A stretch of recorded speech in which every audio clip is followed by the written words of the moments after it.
नेपालको कन्टेक्स्टमा हेर्ने भने पनि क्रिटिकल डिजिटल इन्फ्रास्ट्रक्चर जस्तै ब्याङ्किङदेखि लिएर दूरसञ्चार एयरपोर्टहरू पनि एकदमै डेभलपिङ फेजमा गइरहेको अवस्था छ। अनि हामी पनि अहिले इ कमर्स र इ गभर्नेन्सको सेक्टरमा पनि मुभ गरिरहेको छौँ।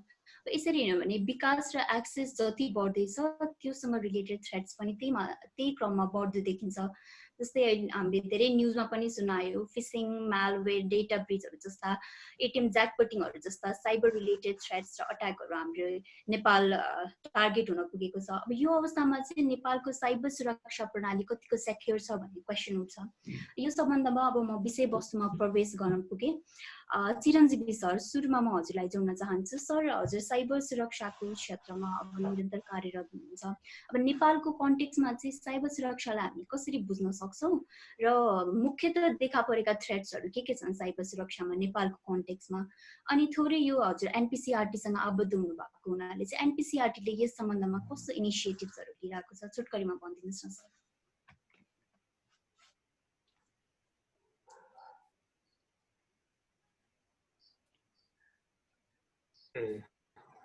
धन्यवाद नम्रता बहिनी र सिएलएआर संस्थालाई पनि धेरै धेरै थ्याङ्क यू सो मच हाम्रो के अनुभवहरू के नलेजहरू स्किल्सहरू चाहिँ सेयरिङ गर्ने मौका दिनुभएकोमा। सर्वप्रथम चाहिँ साइबर सुरक्षा भन्नाले चाहिँ जुन हाम्रो नर्मल भाषामा भाषामा चाहिँ प्रिभेन्सन टु आवर सिस्टममा थुप्रै कुराहरू आउँछ। हार्डवेयर सिस्टमहरू आउँछ, सफ्टवेयर सिस्टमहरू आउँछ, नेटवर्क सिस्टमहरू आउँछ। त्यसपछि हामीले अनअथराइज एक्सेसलाई प्रिभेन्सन गर्नु पनि हाम्रो चाहिँ एउटा साइबर सेक्युरिटीको चाहिँ रोल हो। र अहिले नेसनको सेक्युरिटीलाई पनि प्रोटेक्ट गर्नु पनि हाम्रो यो साइबर सुरक्षामा आउँछ। विशेष गरी अहिले साइबर सुरक्षाको नेपालका चुनौतीहरू चाहिँ अब तपाईँले देखिरहनु भएको छ। वेबसाइट डिफेसमेन्टदेखि लिएर साइबर बुलिङदेखि लिएर अनलाइन हेरेसमेन्टदेखि लिएर कपिराइट इस्युजहरू, वेबिनार स्क्यामिङहरू, रिभेज फोनहरू, यस्ता थुप्रै इस्युजहरू, थुप्रै च्यालेन्जहरू चाहिँ छन्। इमेल फिसिङको इस्युजहरू, कति इस्युजहरू हामीलाई थाहा हुन्छ, कति इस्युजहरू हामीलाई थाहा हुँदैन। कतिले चाहिँ साइबर इन्सिडेन्टहरूलाई सजिलै पब्लिकली अथवा चाहिँ सेयरिङ गरेका हुन्छन्, कतिले सेयरिङ गरेको हुँदैन। आजको दिनसम्म पनि यो सेयरिङ गर्ने इन्भाइरोमेन्ट बनेको छैन। त्यो नै दुःख लाग्दो कुरा हो। किन भन्दा त्यो चाहिँ इन्सिडेन्टबाट चाहिँ ह्याकिङको प्याटर्नहरू, यसको चाहिँ एनालाइसिसहरू गरेर हामीले चाहिँ नेक्स्ट थ्रेडबाट चाहिँ जोगिन सक्छौँ।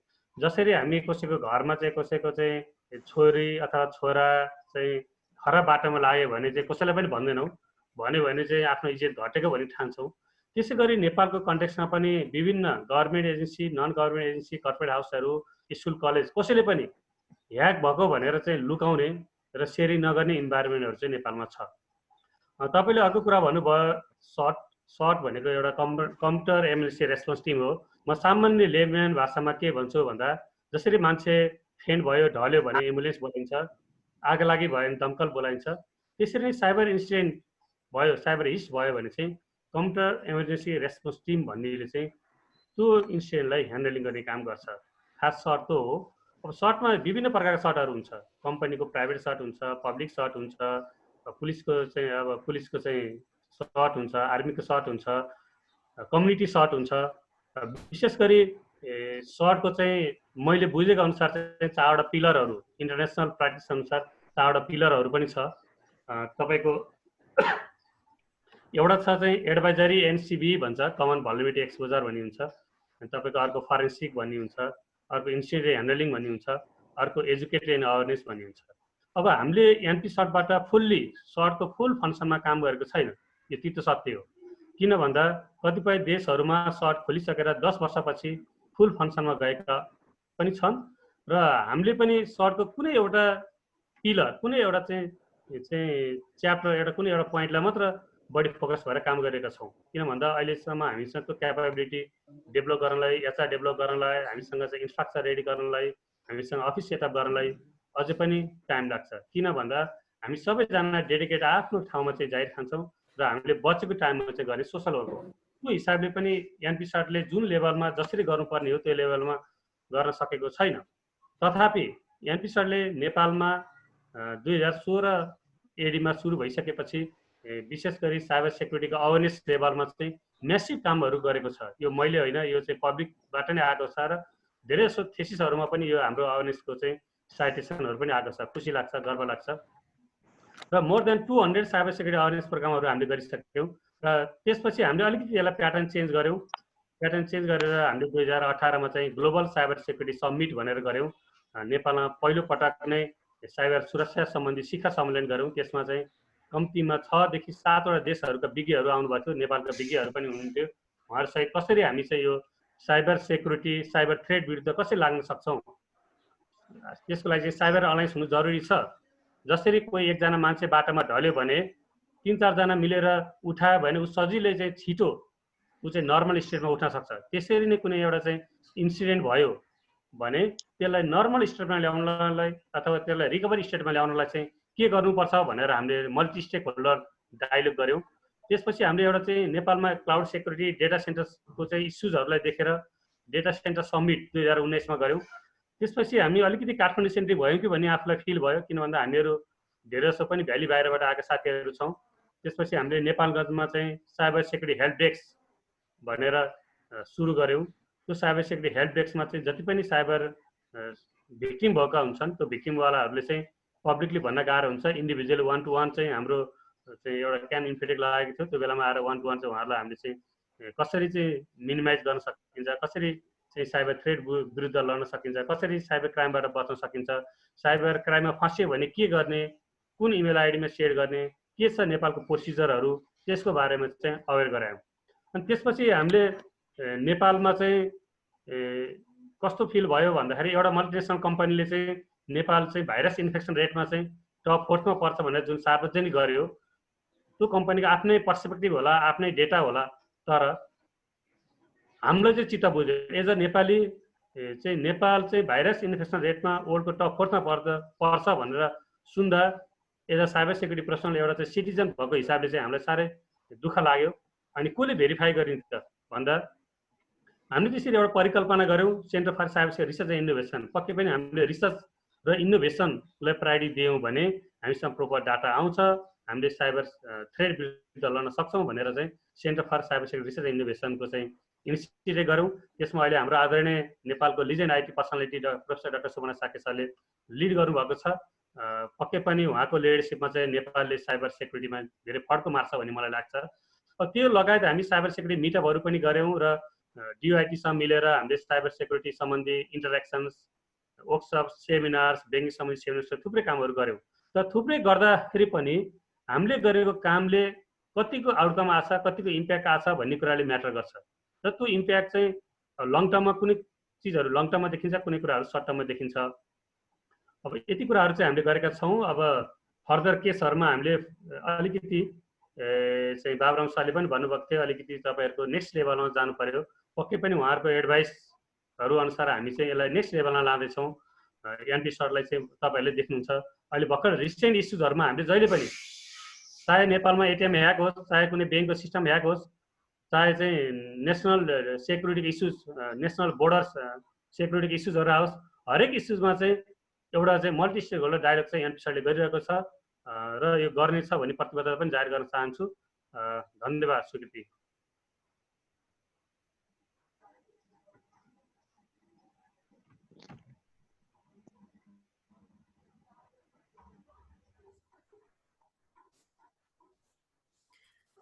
हजुर सर, मैले अब यही प्रसङ्गमा बाबुराम सरलाई पनि यहाँ जोड्न चाहेँ। हामीले चाहिँ साइबर स्पेस र साइबर सुरक्षाको कुरा गरिरहँदा जुन हाम्रो साइबर अट्याक र साइबर क्राइम जस्ता टर्म्सहरूलाई चाहिँ युजुअली पर्यायवाची रूपमा प्रयोग गरिरहेको पाइन्छ। सो सर, केही दुवै शब्दहरू चाहिँ इन्टरचेन्जेबली युज गर्न मिल्ने हो कि होइन, र यी दुवै बिच चाहिँ के कस्तो तात्विक र प्राविधिक भिन्नता छ सर, यो बारे अलिकति क्ल्यारिफाई गरिदिनु न। धन्यवाद। यो यस्तो छ, तपाईँले हामीले साइबर स्पेस भन्छौँ, साइबर ल भन्छौँ, साइबर क्राइम भन्छौँ, साइबर इन्सिडेन्ट्स भन्छौँ हैन। त्यसले गर्दाखेरि वाट इज साइबर भन्ने कुराबाटै जाने हो भने चाहिँ यो पहिलो पटक न्युरोमान्सर भन्ने एउटा साइन्स फिक्सनमा साइबर स्पेस भन्ने शब्द प्रयोग भएको थियो। र त्यो प्रयोग चाहिँ कस्तो हिसाबबाट भएको थियो भने यस्तो किसिमको संसार जो चाहिँ एकदमै यो हेलोसिनेसन भन्छ कि अङ्ग्रेजीमा, एउटा यो हामी जस्तो भन्छौँ नि ड्रग्स खाएको लागु पदार्थ खाएको मान्छेहरूले चाहिँ एक किसिमको जुन अवस्था रहन्छ त्यस्तै खालको चाहिँ उनीहरूको इमेजिनरी स्पेस अथवा स्किजोफ्रेनिक मान्छेहरूले जसरी एकदमै अनरियल कुरालाई पनि रियलिस्टिक हिसाबबाट उनीहरूले इन्टरप्रेट गरिराखेको हुन्छ त्यस्तो खालको सरसर्ती हेर्दाखेरि चाहिँ एकदमै अनरियल जस्तो लाग्ने तर त्यसमा बाई प्र्याक्टिस एकदम रियल काम पनि गर्न सकिने त्यस्तो खालको एउटा साइन्स फिक्सनमा प्रयोग भएको स्पेसलाई चाहिँ बिस्तारै साइबर स्पेसको रूपमा प्रयोग हुन थाल्यो कानुनी रूपमा पनि यसले खास गरी यो नेटवर्क्सको हिसाबबाट साइबर स्पेसलाई हेरिन्छ र साइबर क्राइम भनेको चाहिँ त्यस्तो खालको अपराधहरू हो जुन चाहिँ साइबर स्पेसमा गरिन्छ र सम्बन्धित देशको कानुनले त्यसलाई कसुरको रूपमा परिभाषित गरेको हुन्छ तर साइबर अट्याक भनेको चाहिँ एक किसिमको आक्रमण हो क्राइम त क्राइम हो तर क्राइम भन्नाले चाहिँ यो अलि वाइडली इन्टरप्रिटेड टर्मिनोलोजी भयो तर अट्याक भनेको चाहिँ एउटा खास किसिमको एक्सनमा मात्रै आधारित भएको कारणले गर्दाखेरि साइबर अट्याक सामान्यतया कसैको कम्प्युटर रिसोर्समा अथवा स्रोतमा चाहिँ अनअथराइज हिसाबबाट अथवा अनुमति बिना कसैले पहुँच लिन्छ भने त्यस्तो अवस्थामा चाहिँ उसले अट्याक गरेको मानिन्छ त्यस कारणले गर्दाखेरि साइबर अट्याक र साइबर क्राइमलाई इन्टरचेन्जेबली प्रयोग गर्न मिल्दैन यी कुराहरू चाहिँ एकदमै फरक छन् साइबर क्राइम वाइड भयो फराकिलो भयो भने साइबर अट्याक भनेको यो किसिमको साइबर क्राइमको धेरै किसिम मध्येको एक किसिमको इन्सिडेन्ट मात्रै हुन्छ अब यो साइबर क्राइमको अथवा साइबर स्पेसको जुरिस्प्रुडेन्सियल हिसाबबाट हेर्ने हो भने यो क्रस बोर्डर पोसिबिलिटी भएको विषयवस्तु हो यसमा साइबर स्पेस भन्ने बित्तिकै नेटवर्क अफ नेटवर्क्स मानिन्छ र नेटवर्क अफ नेटवर्क्स मान्दाखेरि इन्टरनेटको अपरेसन ग्लोबल हुन्छ हामी नेपाल जिमेल प्रयोग गर्दैछौँ भने अहिले जुम प्रयोग गर्दैछौँ भने जुमको चाहिँ होस्टिङ कहाँ छ त्यसको चाहिँ डाटा कहाँसम्म ट्रान्समिट गर्छ त्यो हिसाबबाट हेर्ने हो भने चाहिँ यो इन्टरनेसनल जुरिस्डिक्सन हुने इन्टरनेसनल क्रस बोर्डर इङ्गेजमेन्ट हुने कन्टेन्ट भएको प्लेटफर्म भएको कारणले गर्दाखेरि यसको इन्टरनेसनल लेभलमा जुरिस्डिक्सन पनि रहन्छ क्रस बोर्डर जुरिस्डिक्सन रहन्छ जस्तो हाम्रो विद्युतीय कारोबार ऐन प्रचलित विद्युतीय कारोबार ऐनमै पनि कुनै पनि साइबर क्राइममा नेपाल सरहदभन्दा बाहिर नेपालको टेरिटोरीबाट भन्दा बाहिर पनि बसेर यदि कसैले अपराध गर्छ र त्यसको चाहिँ टार्गेट नेपाली रिसोर्स हुन्छ भने त्यो अवस्थामा पनि क्राइम मानिन्छ र त्यो क्राइम नेपालको प्रचलित अदालत जुन हाम्रो प्र्याक्टिसमा छ त्यो अनुसार चाहिँ जान सक्छ यो साइबर क्राइम भनेर डिफाइन गर्ने प्र्याक्टिस चाहिँ छैन तर इन्सिडेन्टहरू कस्ता कस्ता इन्सिडेन्टहरू चाहिँ क्राइम हो भन्ने हिसाबबाट अथवा अपराधहरू गतिविधि अपराध हो भनेर व्याख्या गर्ने चलन छ संसारभरि नै साइबर क्राइम भन्नाले यो हो भनेर चाहिँ भन्ने चलन छैन त्यो गर्दाखेरि चाहिँ त्यसको सीमितता हुन्छ रादर देन त्यो भन्दा पनि यस्तो यस्तो गर्यो भने यसलाई चाहिँ कसुर मान्ने भन्ने हिसाबबाट चाहिँ यसलाई साइबर क्राइम भन्दा पनि क्याटेगोरिकल हिसाबबाट कुन कुन घटनालाई कसुर मान्ने भन्ने हुन्छ त्यस्तै गरी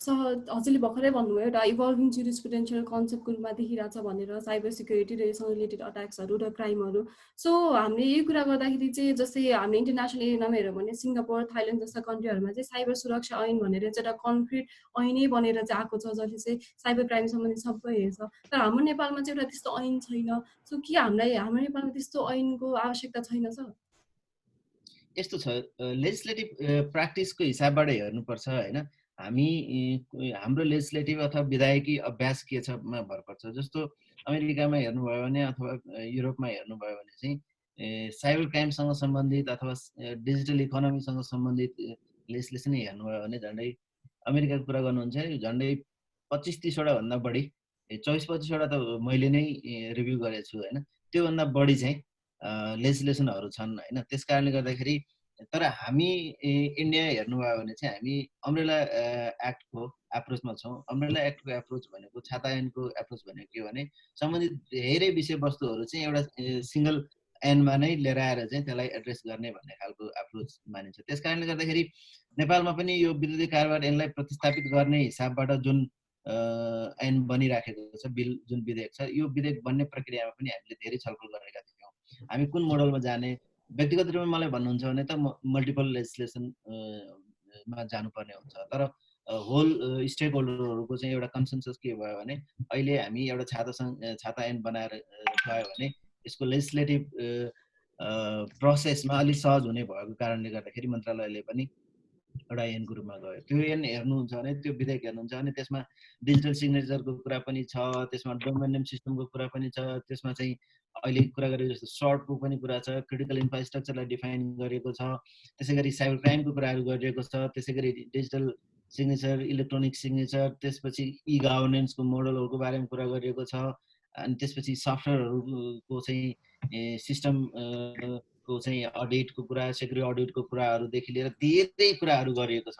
त्यसले गर्दाखेरि हामी चाहिँ अम्ब्रेला छाता ऐनको एप्रोचमा काम गरिरहेका छौँ। त्यस कारणले गर्दाखेरि के भएको, हामीलाई नचाहिएको भन्ने कुरा त होइन। हामी नेपालमै पनि एउटा साइबर क्राइम बिलको रूपमा, साइबर अपराध ऐनको रूपमा एउटा ड्राफ्ट पनि भएको थियो।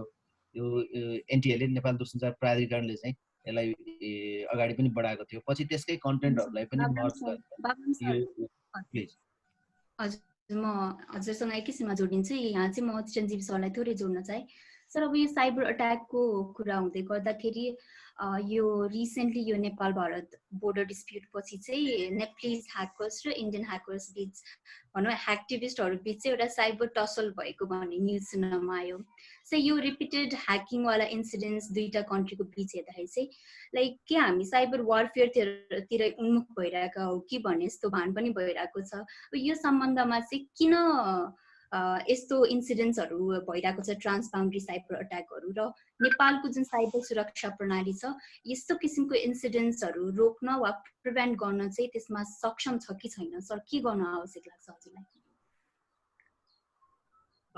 धेरै राम्रो क्वेसन सोध्नुभयो नम्रता बहिनी, त्यसलाई थ्याङ्क यू। सर्वप्रथम त देशको कुनै पनि देशको चाहिँ national security, national cyber security strategy हुनु जरुरी छ है। नेसनल, हाम्रो नेपालको चाहिँ नेसनल लेभलको एउटा साइबर सेक्युरिटी स्ट्राटेजी डेभलपमेन्ट भएको अवस्था छैन आजको दिनसम्म। र अर्को कुरा, अझै पनि ह्याकर भन्ने बित्तिकै हामीले के बुझिन्छ भन्दा यो चाहिँ बदमास हो, यो चाहिँ रङ वे हो, अथवा यो चाहिँ यसले नेगेटिभ पार्टहरू मात्र गर्छ, यसले चाहिँ सिस्टम ब्रेक गर्छ, यसले ट्र्याक गर्छ भन्ने थट्सहरू अझै पनि टप लेभल म्यानेजमेन्टहरूमा त्यो रहेको छ कहीँ कतै। र क्रस बोर्डर इस्युजहरू आएको छ। अब यसमा टाइमको कुराहरू पनि छ। पेन्डेमिक कोभिड-19को इस्युले गर्दा धेरैजनाहरू अलिकति चाहिँ फुर्सदिलो भएको र चाहिँ धेरै अब भन्छन् नेपालीमा के अरे खाली दिमाग शैतान घर भने जस्तै। त्यसरी Nepali hacker group, satin group र इन्डियन ग्रुप्स बिच जुन भनौँ न प्रतिस्पर्धा चल्यो, यो प्रतिस्पर्धा चल्नु वास्तवमा चाहिँ यो धेरै नराम्रो कुरा हो। यो प्रतिस्पर्धा चल्नु ठिक होइन। किन भन्दा हामी के कुरा बुझ्नु जरुरी छ भन्दाखेरि जियोग्राफिकल लोकेसनदेखि लिएर हरेक कुराहरूमा हामी इन्डिया र नेपालको डिमान्ड र सप्लाई साइड हामीले धेरै डिमान्ड गर्ने र उसले सप्लाई गर्ने केसेसहरू छ एउटा। अर्को कुरा चाहिँ ब्यान्डविथ कहाँबाट आइरहेको छ भन्ने कुरा पनि हामीले याद गर्नुपर्ने हुन्छ। ब्यान्डविथहरू पनि इन्डियाबाट, अलमोस्ट इन्डियाबाट ब्यान्डविथहरू आएको छ। त्यो केसमा चाहिँ अलिकति यसलाई चाहिँ हामीले प्रिभेन्ट गर्न सकेनौँ, अथवा हामी मल्टी स्टेक होल्डर अप्रोचबाट चाहिँ यसलाई चाहिँ नेपाली ह्याकरहरूलाई एउटा मेसेज दिन सकेनौँ, अथवा उनीहरू गलत बाटोमा गइराख्यौँ भने चाहिँ यो सिम्टम चाहिँ हो होइन। वार चाहिँ म अहिले भन्दिनँ, वार हुनको लागि अब भनौँ न धेरै ठुलो क्षतिलाई पनि क्षति भनेर चाहिँ वार भन्ने, र सानो चाहिँ आगो झिल्का हो यो है। आगो झिल्कालाई कहिले पनि सानो रूपमा सोच्नु भएन। यो चाहिँ मैले चाहिँ यही प्रोग्राम मार्फत चाहिँ सम्पूर्ण सरकारवालाहरूलाई मेरो चाहिँ आग्रह पनि गर्न चाहन्छु। यसलाई चाहिँ सामान्य रूपमा लियो भने आगो झिल्कोले भोलि जङ्गलै डढाउन सक्छ। यसमा चाहिँ हामीले यही विषयमा सेरोफेरोमा चाहिँ नम्रता बहिनी हामी भोलि एउटा प्रोग्राम राखेका छौँ स्पेसली यसैलाई फोकस गरेर है। त्यसमा धेरै कुराहरू आउला। मुख्य कुरा मैले सुरुमा भने national cyber security strategy development गर्नुपर्ने छ। नेसनको साइबर सेक्युरिटी स्ट्राटेजी नै छैन आजको दिनसम्म।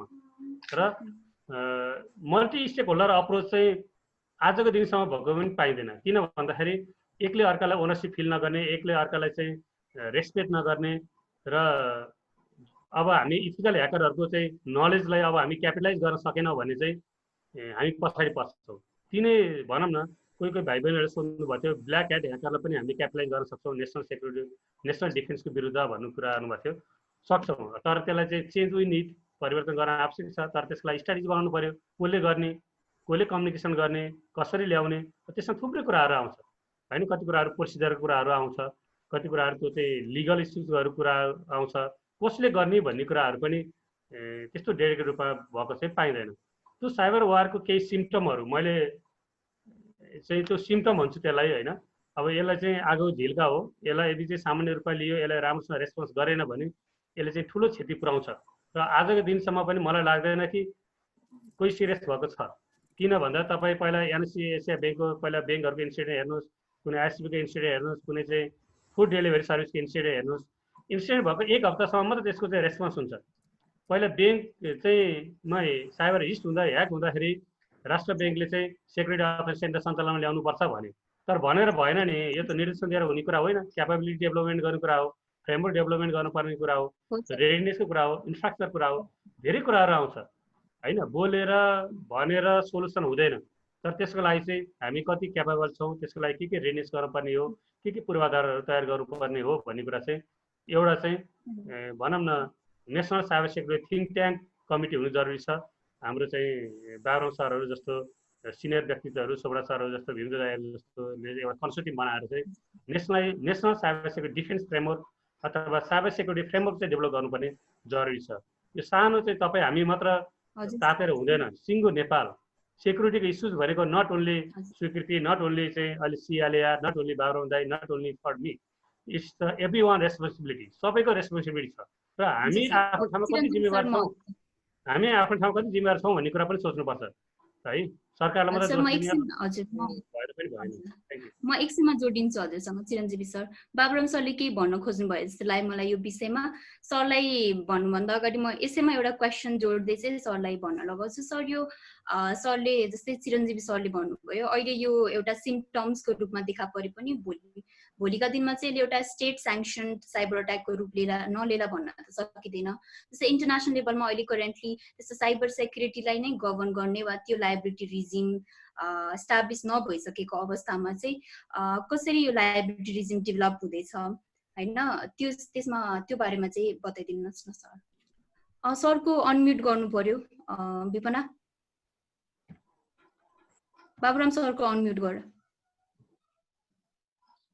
Thank you very much. म अलिकति चिरञ्जीवीजीले जुन भन्नुभएको छ त्यसमा त्यो साइबर वारको कन्सेप्चुअल पाटोमा पनि थोरै क्लियर पारौँ कि भन्ने पनि लागेको थियो कि होइन। खास गरी साइबर क्राइम, साइबर वार, साइबर टेरोरिजम यो इन्टरचेन्जेबली प्रयोग हुने टर्मिनोलोजी होइन। अघि साइबर क्राइम र साइबर अट्याकको कुरा गऱ्यौँ होइन, तर हामीले साइबर वार, साइबर इन्सिडेन्ट अथवा साइबर क्राइम अथवा साइबर टेरोरिजमलाई इन्टरचेन्जेबली चाहिँ एकअर्काको विकल्पको रूपमा प्रयोग गर्ने होइन। यसको आफ्नो आफ्नै स्कोपहरू छ, आफ्नो आफ्नै डेप्थ छ। जस्तो साइबर क्राइम भन्यो भने सामान्य घटना, साइबर इन्सिडेन्ट भन्यो भने साइबर स्पेसमा हुने घटनाहरू भए होइन। साइबर क्राइम भयो भने चाहिँ निषेध गरिएका इन्सिडेन्टहरू भयो भने त्यो साइबर क्राइम भयो होइन। त्यसपछिको दुईटा टर्मिनोलोजी चाहिँ साइबर टेरोरिजम र साइबर वार चाहिँ एकदमै सेन्सिटिभली डिफाइन गर्नुपर्ने हुन्छ। खास गरी हामी नेसनल सेक्युरिटीको इस्युजहरूमा कुरा गर्दाखेरि यसलाई हेर्नुपर्छ। साइबर वारमा खास गरी के हुन्छ भने कमसेकम एउटा पार्टी चाहिँ आइदर स्टेट हुन्छ अथवा दुईटै पार्टी स्टेट हुन्छ अथवा त्यो कुनै पार्टी चाहिँ स्टेट स्पोन्सर्ड हुन्छ। राज्यको लगानीमा अथवा राज्यको खुफिया लगानीमा चाहिँ पैसा लिएर अथवा अरू कुनै क्यापेबिलिटिजको सपोर्टको आधारमा चाहिँ उनीहरूले आक्रमण गर्छन्, अर्को नेसनल अथवा अर्को कन्ट्रीमा आक्रमण गर्छन् अथवा अर्को कन्ट्रीको रिसोर्समा आक्रमण गर्छन् भने त्यस्तो अवस्थामा मात्रै साइबर वार हुन्छ। दुईटा कन्ट्रीको बिचको प्राइभेट पार्टीहरू अथवा इन्डिभिजुअलहरू चाहिँ यदि कुनै इङ्गेज भयो भने त्यसलाई चाहिँ हामी साइबर वार भन्न मिल्दैन। त्यो इन्टरनेसनली लको हिसाबबाट चाहिँ भन्न मिल्दैन। तर यदि एउटा कुनै क्रिटिकल इन्फ्रास्ट्रक्चरमा अथवा रिसोर्समा चाहिँ आक्रमण हुन्छ एउटा पक्षबाट र अर्को पक्षको पक्षमा आक्रमण हुँदाखेरि चाहिँ त्यसको मास लेभलको इम्प्याक्ट हुन्छ र खास गरी पिपल एट लार्ज जनताहरूलाई चाहिँ व्यापक रूपमा चाहिँ क्षति हुने गरी अथवा असर पर्ने गरी यदि त्यसलाई अट्याक गरिन्छ भने चाहिँ त्यसलाई साइबर टेरोरिजम भनिन्छ। साइबर टेरोरिजममा जस्तै एउटा उदाहरणको रूपमा लिउँ, हाम्रो दुग्ध संस्थानको चाहिँ सिस्टममा यदि कसैले अट्याक गर्छ, चाहे त्यो इन्डिभिजुअल नै किन नहोस्, यदि त्यो अट्याक भएको कारणले गर्दाखेरि दुधको जुन प्रोसेसिङमा जुन इम्प्याक्ट पर्छ, त्यो दुधको प्रोसेसिङको मा परेको इम्प्याक्टले गर्दाखेरि चाहिँ सयौं मान्छे हताहत हुने, बिरामी हुने त्यस्तो खालको अवस्था आउँछ भने त्यो त्यसले चाहिँ एउटा टेरर क्रिएट गर्छ, आतंक क्रिएट गर्छ। त्यस्तो अवस्थामा चाहिँ यो आतंकवाद साइबर आतंक भनेर भन्न सक्छौँ। त्यसकारणले गर्दाखेरि साइबर वार, साइबर आतंक, साइबर क्राइम र साइबर इन्सिडेन्ट यिनीहरूलाई चाहिँ इन्टरचेन्जेबली प्रयोग गर्नु हुँदैन। एकदमै हामी प्रष्ट हुनु जरुरी छ। अर्को चाहिँ हामी अघि त्यो साइबर जुरिस्प्रुडेन्स डेभलपमेन्टको पाटोमा कुरा गर्दाखेरि चाहिँ साइबर इन्सिडेन्टहरूमा अघि मैले भने जस्तै क्रस बोर्डर इन्गेजमेन्ट हुने, क्रस बोर्डर पार्टिजहरू हुने भएको कारणले गर्दाखेरि यसको इन्भेस्टिगेसनको पाटोमा पनि कम्प्लेक्सिटी छ। इन्भेस्टिगेसनको पाटोमा पनि क्रस बोर्डर कोलाबोरेसन जरुरी छ। तर क्रस बोर्डर कोलाबोरेसन त्यति सजिलो छैन। जस्तो हाम्रो नेपालमा अघि चिरञ्जीवजीले जुन रिफर गर्नुभएका केही इन्सिडेन्टका कुराहरूमा हेर्ने हो भने पनि नेपालको सरकार, खास गरी ल इन्फोर्समेन्ट एजेन्सीहरू, नेपाल प्रहरीले अनुसन्धान गर्दाखेरि इन्टरनेसनल प्लेटफर्म प्रोभाइडरहरूमा इन्फर्मेसनहरू हुन्छ। जस्तै ट्विटरमा होला, फेसबुकमा होला, अथवा यस्तै खालका सर्भिस प्रोभाइडरहरूसँग चाहिँ इन्फर्मेसन हुन्छ। त्यो इन्फर्मेसन माग्ने क्रममा चाहिँ उनीहरूको टेरिटोरियल जुरिस्डिक्सन पनि हुन्छ। फेरि ल इन्फोर्समेन्टको कुरा हेर्दाखेरि टेरिटोरियल जुरिस्डिक्सन पनि हुनसक्छ। त्यस कारणले गर्दाखेरि हाम्रो गभर्नेन्स चाहिँ जस्तै आयरल्यान्डमा छ भने आयरल्यान्डको ल भने होला, जिनेभाको ल भने होला, अथवा युएसएको ल भनेको होला। त्यस्तो अवस्थामा हुँदाखेरि उनीहरूले नेपालबाट खोजेको कुराहरू चाहिँ रेसिप्रोकल रूपमा त्यति सजिलैसँग दिँदैन र उनीहरूले चाहिँ आइदर कोर्ट अर्डर एक्सपेक्ट गर्छ or international mutual legal assistant treaty भन्छ, एमल्याट भन्छ। यस्ता खालका म्युचुअल लिगल एसिस्टेन्ट भएका ट्रिटीहरू छ जसले चाहिँ यस्ता खालका इन्भेस्टिगेसनहरूमा अथवा क्रिमिनल केसेसहरूमा कोलाबोरेसनमा जानको लागि चाहिँ पर्मिट गर्छ। त्यस्तो अवस्थामा मात्रै एक्सचेन्ज हुने भएको कारणले गर्दाखेरि यसको ग्लोबल इम्प्याक्ट हुने मल्टिल्याटरल अथवा बायोल्याटरल इन्गेजमेन्ट जरुरी हुने हुँदाहुँदै पनि यसको लिमिटेसन चाहिँ त्यहाँ आएर देखिन्छ। त्यसकारणले गर्दाखेरि रिसेन्टली गत वर्ष 2019मा चाहिँ युएनको जेनरल एसेम्ब्लीमा एउटा इन्टरनेसनल फ्रेमवर्क पनि बनाउनु पर्यो भन्ने हिसाबबाट चाहिँ इन्टरनेसनली पोलिसीमा दुईटा ब्लक छ। एउटा अमेरिका युरोप लेड ब्लक छ, त्यसमा अर्को चाहिँ चाइना, रसिया, इरानहरूको चाहिँ एउटा ब्लक छ जसले चाहिँ स्टेटको टेरिटोरियल जुरिस्डिक्सनलाई अलिक बढी इन्फ्लुएन्स गर्ने हिसाबबाट चाहिँ उनीहरूले पोलिसीहरू डिमान्ड गर्छ र खास गरी अन्डर युएन स्ट्रक्चर यदि कुनै त्यस्तो खालको कोलाबोरेटिभ कन्भेन्सन भयो भने त्यसले काम गर्न सक्छ भन्ने उनीहरूको एप्रोच छ। त्यो सेटल भएको अवस्था छैन। तर युरोपमा चाहिँ European convention on cyber crime छ र त्यो युरोपियन कन्भेन्सन अन साइबर क्राइममा चाहिँ जोसुकै पनि संसारको जुनसुकै कन्ट्री पनि त्यसको पार्टी हुन सक्छ। जस्तै एसियाको कुरा गर्ने भने जापान, श्रीलङ्का अलि अगाडिदेखि नै पार्टी छ। त्यस्तो अवस्थामा चाहिँ एक अर्काको चाहिँ इन्सिडेन्टको अवस्थामा कोलाबोरेटिभ एक्सचेन्ज गर्नुपर्ने त्यसले बाध्यता पनि गराउँछ। त्यसकारणले गर्दाखेरि हामी यो क्रस बोर्डर अथवा एक्स्ट्रा टेरिटोरियल जुरिस्डिक्सन छ भनेर भन्दै गर्दाखेरि पनि यसको इम्प्लिमेन्टेसनको लेभलमा चाहिँ हामी एउटा डिफिकल्ट मोडमा छौँ। अनि अर्को चाहिँ नेसनल सेक्युरिटीको जोडिने छु सर एकैछिनमा है। म यसलाई अहिले चाहिँ चिरञ्जीवी सरसँग जोडिन चाहे अलिकति। सर अघि हजुरले भन्नुभएको थियो हाम्रो चाहिँ डिजिटल पूर्वाधारहरू पनि चाहिँ विकास गर्नुपर्ने छ भनेर।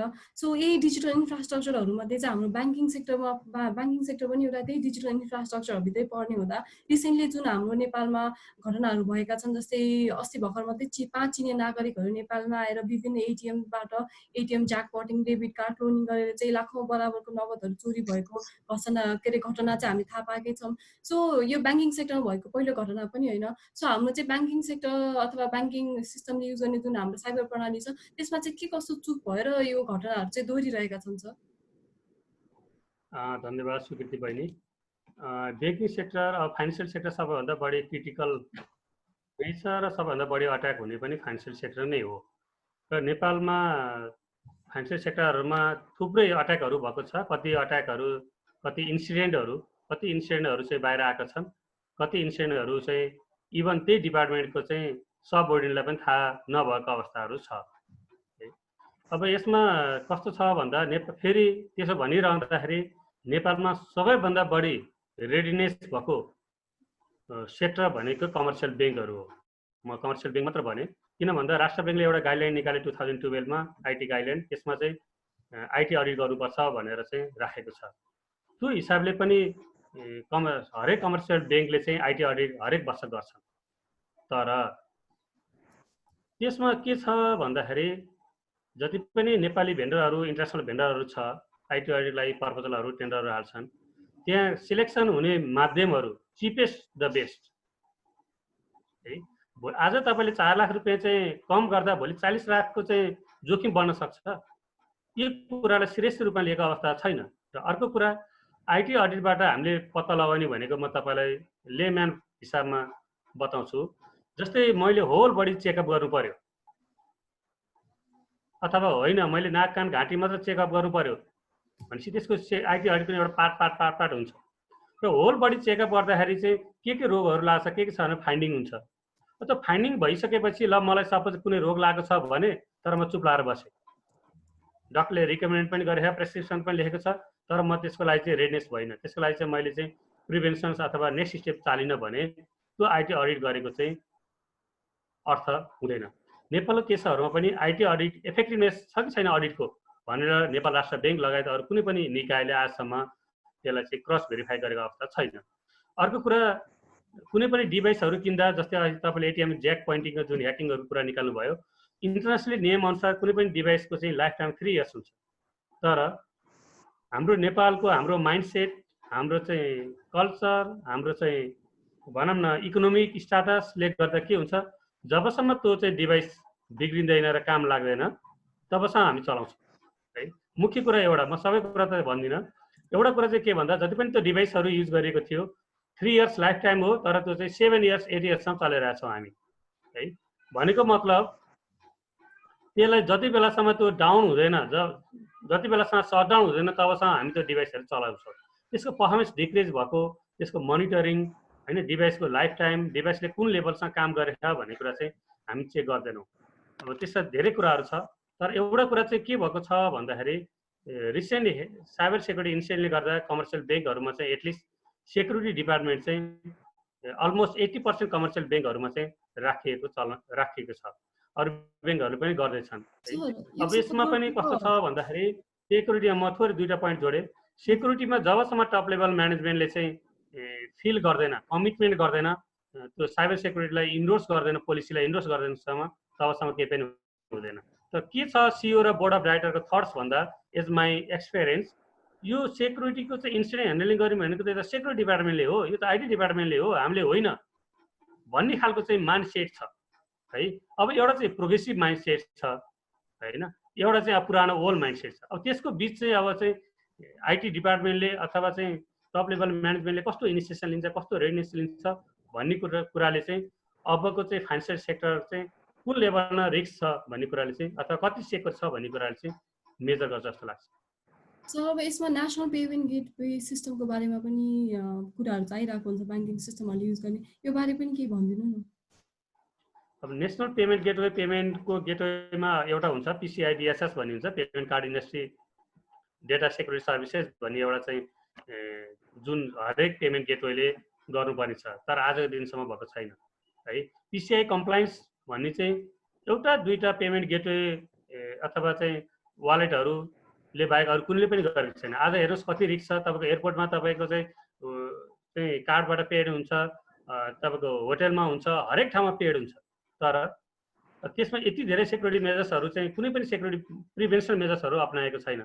इभन कि PCI कम्प्लायन्स गरेको तपाईँ आफै सोध्नुभयो भने पनि रियरली चाहिँ 3% नेपाली अर्गनाइजेसनहरूले चाहिँ PCI कम्प्लायन्स गरेको छ। त्यो कम्प्लायन्सको एउटा स्ट्यान्डर्ड हो। त्यो स्ट्यान्डर्ड भनेको चाहिँ वर्ल्ड वाइड चाहिँ युज गरेको बेस्ट प्र्याक्टिसेसहरू हो। त्यो बेस्ट प्र्याक्टिसहरूलाई पनि हामीले चाहिँ इग्नोर गरेको अवस्था छ। एउटा चाहिँ फोर्सफुल्ली त्यो नियम नबनाएको, PCI कम्प्लायन्स नगरिकन लाइसेन्स नपाउने, हरेक वर्ष गर्नु पर्ने, जस्तै राष्ट्रिय ब्याङ्कले हरेक वर्ष अडिट गर्नुपर्छ भनेर बनाएको छ, त्यस्तो गराउनु जरुरी छ। पेमेन्ट गेटवे पनि एकदमै रिस्की छ, किनभने कुनै सेक्युरिटीको मेजर्सहरू, पिसिआई डिएसएस, पिसिआई कम्प्लायन्सहरूको बारेमा चाहिँ कुनै अवेरेज थाहा छ, थाहा भए पनि त्यसलाई चाहिँ कस्टको रूपमा लिन्छन्। मेजर इस्यु त्यो छ। सेक्युरिटीको इन्भेस्टमेन्ट भनेको कस्ट, इन्भेस्टमेन्टको रूपमा जबसम्म लिँदैन तबसम्म यो चुनौतीहरू चाहिँ बढी नै राख्छ। म अब यहाँ बाबुराम सरसँग जोडिन चाहे। अघि केही कुरालाई निरन्तरता दिँदै सरले भन्दै हुनुहुन्थ्यो हामीले चाहिँ इन्टरेक्सन गर्न नेसेसरी छन् इन्टरनेसनल फोरममा भन्नुभयो। सो त्यस्तै अब हाम्रै नेपालमा पनि अट्याक गर्ने मान्छेहरू हेरौँ, मान्छेहरूको विवरण हेरौँ भने विदेशी नागरिकहरूले गरिरहेकै देखिन्छ। हामी इन्भल्भमेन्ट छ हाम्रो नेपालमा हुने साइबर अट्याकमा। सो कोही चाहिँ यहीँ नेपालमै बसेर पनि अट्याक गरिरहेको हुन्छन्, कोही चाहिँ विदेशमै बसेर पनि यस्ता गतिविधिमा संलग्न हुन्छन्। सो यी दुई भिन्न अवस्थामा चाहिँ कसरी चाहिँ हामीले कार्यवाही र अनुसन्धानहरू चाहिँ अगाडि बढाउन सकिन्छ सर? नेपालभित्रको अवस्थामा त इट्स भेरी सिम्पल। विद्युतीय कारोबार ऐनले यसलाई सरकारवादी मुद्दा बनाएको छ र सूचना प्रविधि विधेयकले पनि सरकारवादी मुद्दाको रूपमा लिएको छ। यसभित्रका सबै किसिमका कसुरहरू चाहिँ सरकारवादी हुन्, कुनै पनि सिभिल छैन, सबै क्रिमिनल छन्। यो प्रश्न छ। नेपाल बाहिर भएकाको पनि प्रोसिक्युसन त सिम्पल छ। हामी नजिकको प्रहरी चौकीमा गएर उजुरी गरेर सम्बन्धित अदालती प्रोसेसमा जान सक्छौँ। तर यसको कार्यान्वयनको पक्ष चाहिँ अलिक टफ छ। कस्तो भने इन्भेस्टिगेसनकै क्रममा पनि हामी कहाँ हाम्रो अदालती कार्यविधि अभ्यास र युरोपियनहरूको अथवा अमेरिकाको कार्यविधि अभ्यास चाहिँ फरक छ। जस्तो उनीहरूले कुनै पनि, हुन त हामीले अलिअलि चेन्ज गर्न खोजेको थियौँ अपराध संहिताहरू आउँदाखेरि, तर पनि अझै पनि त्यो कुरा बाँकी नै छ। जस्तो अनुसन्धानकै क्रममा अदालतले यो कुरा फलानासँगबाट लिनु भनेर अनुसन्धानको लागि आदेश दिँदैन, जबकि अनुसन्धानको लागि अनुमति मात्र दिन्छ हाम्रो अदालतले।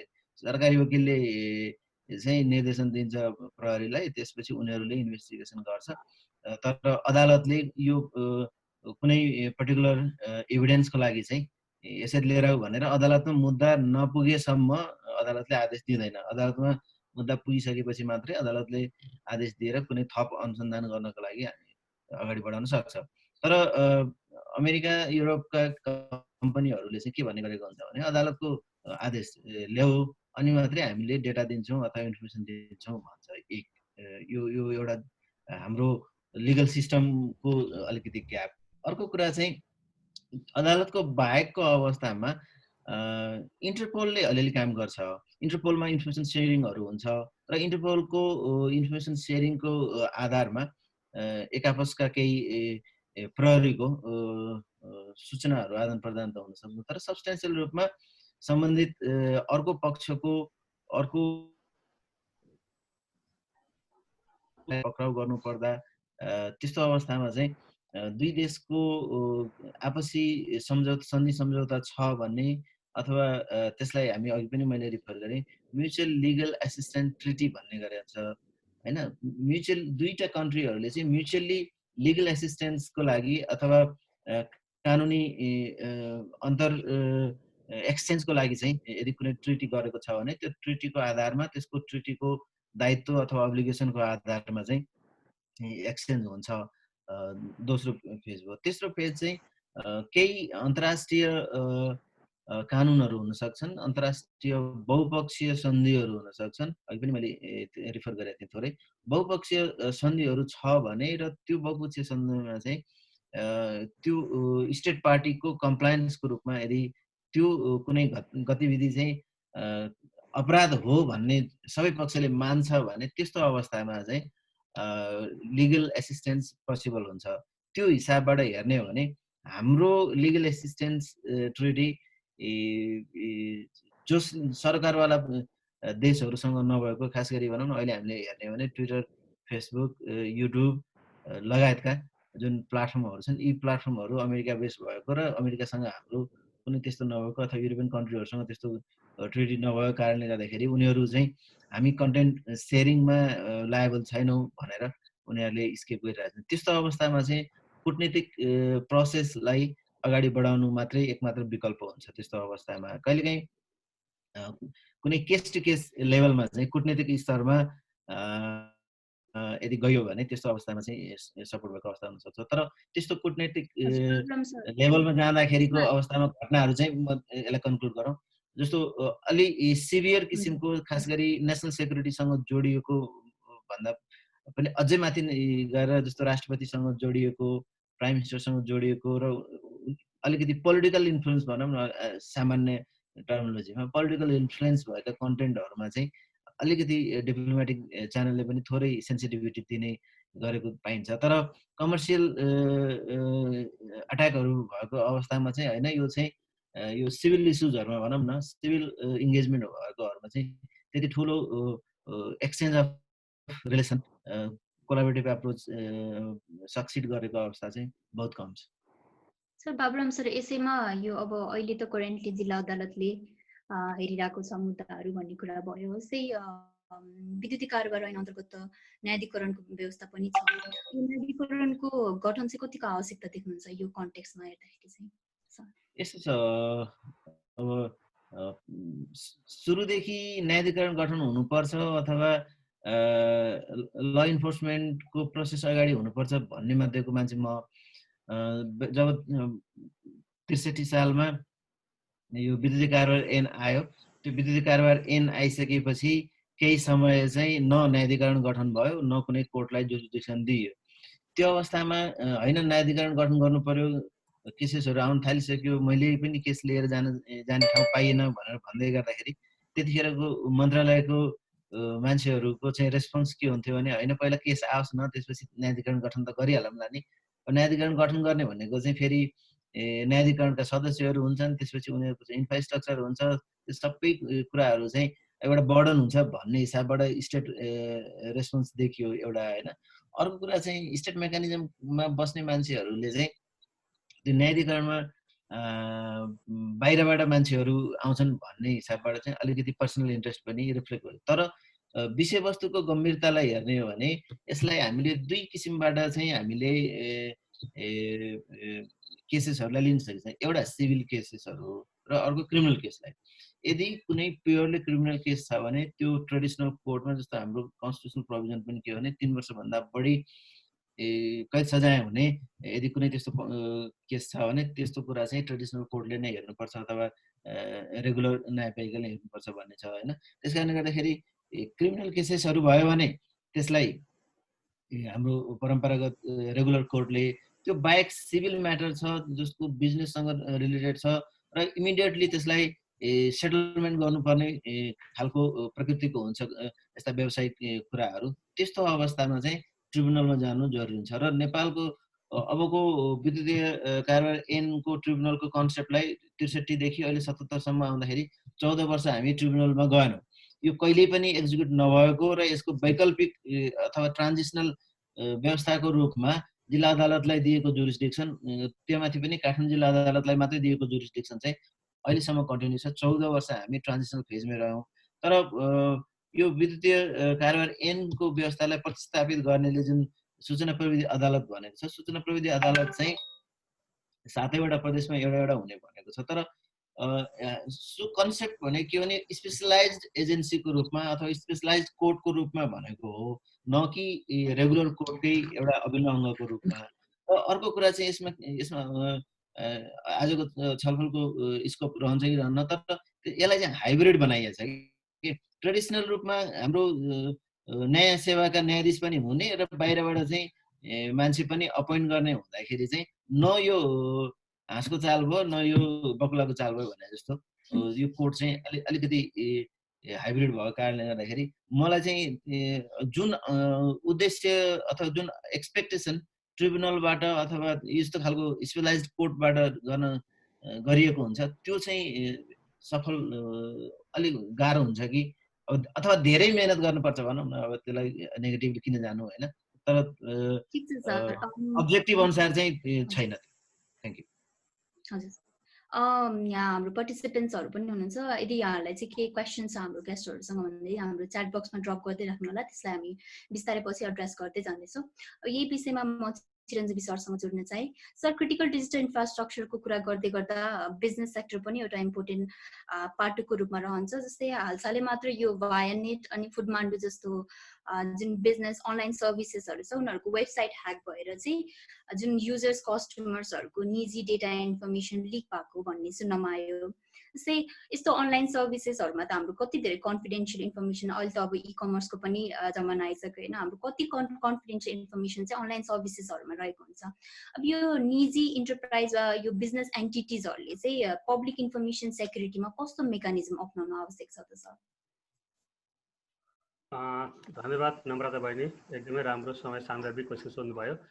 यसमा चाहिँ हाम्रो टिमका साथीहरू पनि हुनुहुन्छ, हाम्रै एमपी सरकार साथी, भिपी साथी कुमार कोडा सैनी पनि धेरै काम गर्नुभएको छ। यो cyber security governance and management framework, अब यो not a single sentence for solution. यसको लागि चाहिँ कुनै एउटा सेन्टेन्स हुँदैन कि यो भएर सोल्युसन हुन्छ भनेर। र त्यसको लागि हामीले भन्दै आएको चाहिँ के छ भन्दाखेरि एउटा नेसनल साइबर सेक्युरिटी पोलिसी चाहियो, अर्को चाहिँ cyber security governance and management framework चाहिँ चाहियो। र अर्को कुरा चाहिँ नेपालको केसहरूमा के छ, डेटा लिक भयो, डेटा ब्रिच भयो, अथवा चाहिँ तपाईँको भनौँ न कोही एकजनाको व्यक्ति चाहिँ सपोज चिरञ्जीवी अधिकारी मेल हो भन्ने चाहिँ पब्लिक डेटा भयो, तर मेरो चाहिँ बर्थ डेट भन्ने चाहिँ प्राइभेट डेटा भयो। त्यो प्राइभेट डेटा एक्सपोज गर्दाखेरि चाहिँ कम्पनीले चाहिँ स्टेप नै दिएर सुख पाउने होइन, रेगुलर बडीहरूले पनि स्पष्ट त्यसको लागि चाहिँ अब हामी यस्तो फेजमा छौँ कि अहिले लर्निङ बाई डुइङको फेजमा छौँ। हामीसँग अलरेडी त्यस्तो चाहिँ म्यानेजमेन्ट फ्रेमवर्कहरू, गभर्नेन्स फ्रेमवर्कहरू चाहिँ डेभलप भइसकेको अवस्था छैन। त्यो हुँदा धेरै कुराहरू ल्याक देखिन्छ है। तपाईँको शरीरमा पनि भिटामिन धेरै खायो भने अर्को कम हुने जस्तै यसमा पनि धेरै ल्याप्सेसहरू छ। रेगुलेटरी बडीबाट ल्याप्सेसहरू छ, इन्टरनल इम्प्लोयहरूबाट पनि ल्याप्सेसहरू छ। इभन चाहिँ सेक्युरिटीमा ल भनौँ न कानुनमा अथवा कुनै पोलिसीमा टोटल इन्भेस्टमेन्टमा 1 करोड इन्भेस्टमेन्टमा यति % चाहिँ सेक्युरिटीमा इन्भेस्ट गरेको हुनुपर्छ भनेर जबसम्म बाध्यताकारी अवस्था ल्याइँदैन तबसम्म यसको चाहिँ चेन्ज हुँदैन है।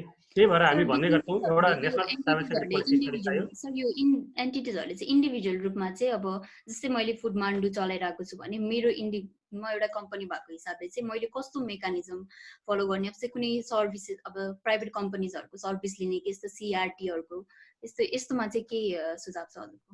एक्ज्याक्टली, यसमा चाहिँ के छ, सबभन्दा पहिला त अब याक टप लेभल हायर हुन्छ होइन। यसमा चाहिँ पोलिसी, गाइडलाइन्स, फ्रेमवर्क, स्ट्यान्डर्ड्सहरू चाहिँ इम्प्लिमेन्ट गर्नु पर्यो। तर नेपालमा के ट्रेन्ड छ, फायरवल किन्दैमा सेक्योर हुन्छ भनेर सोच्ने ट्रेन्डहरू छ, त्यो होइन। त्यसमा इन्ट्रुजन प्रिभेन्सन सिस्टमहरू होइन, त्यसपछि इन्ट्रुजन डिटेक्सन सिस्टमहरू, सफ्टवेयर अब के अरे एप्लिकेसन फायरवलहरू पनि चाहियो, ह्युमन रिसोर्स पनि चाहियो, पोलिसी पनि चाहियो, अनि प्रोसिजरहरू पनि चाहियो। पिपुल प्रोसेस एन्ड पोलिसिज भन्छ। जस्तै म तपाईँलाई एउटा इक्जाम्पल दिन्छु, कम्पनीको सिइओले के चाहन्छ, छिटोभन्दा छिटो इम्प्लिमेन्ट र एजुकेसन चाहन्छ। प्रोसेसहरू चाहिँ पछि फलो गरौँला, एजुकेसन छिटो चाहन्छ। तर त्यहाँको चाहिँ आइटी डिपार्टमेन्ट, सेक्युरिटी डिपार्टमेन्टले के हेर्नु पर्यो, प्रोसेस कम्प्लाइन्स छ कि छैन, कम्प्लाइन्स फलो गर्छ गर्दैन भन्ने कुराहरू चाहिँ अझै पनि त्यो अवेरनेस लेभल आएको छैन। अब यो म्यान्डेटरी राख्यो भने चाहिँ हुन्छ, अदरवाइज चाहिँ यो यतिकै चाहिँ सोल्युसन हुँदैन। आजको भोलि सोल्युसन पनि हुँदैन र ओन्ली वान सेन्टेन्स पनि छैन। त्यसको लागि चाहिँ cyber security governance and management framework चाहिन्छ, नेसनल साइबर सेक्युरिटी पोलिसी चाहिन्छ। त्यसले नै सबलाई चाहिँ गाइड गर्छ। लोकल लेभलमा, कर्पोरेट लेभलमा चाहिँ स्ट्यान्डर्डहरू, बेस्ट प्र्याक्टिसहरू, तपाईँको चाहिँ भनौँ न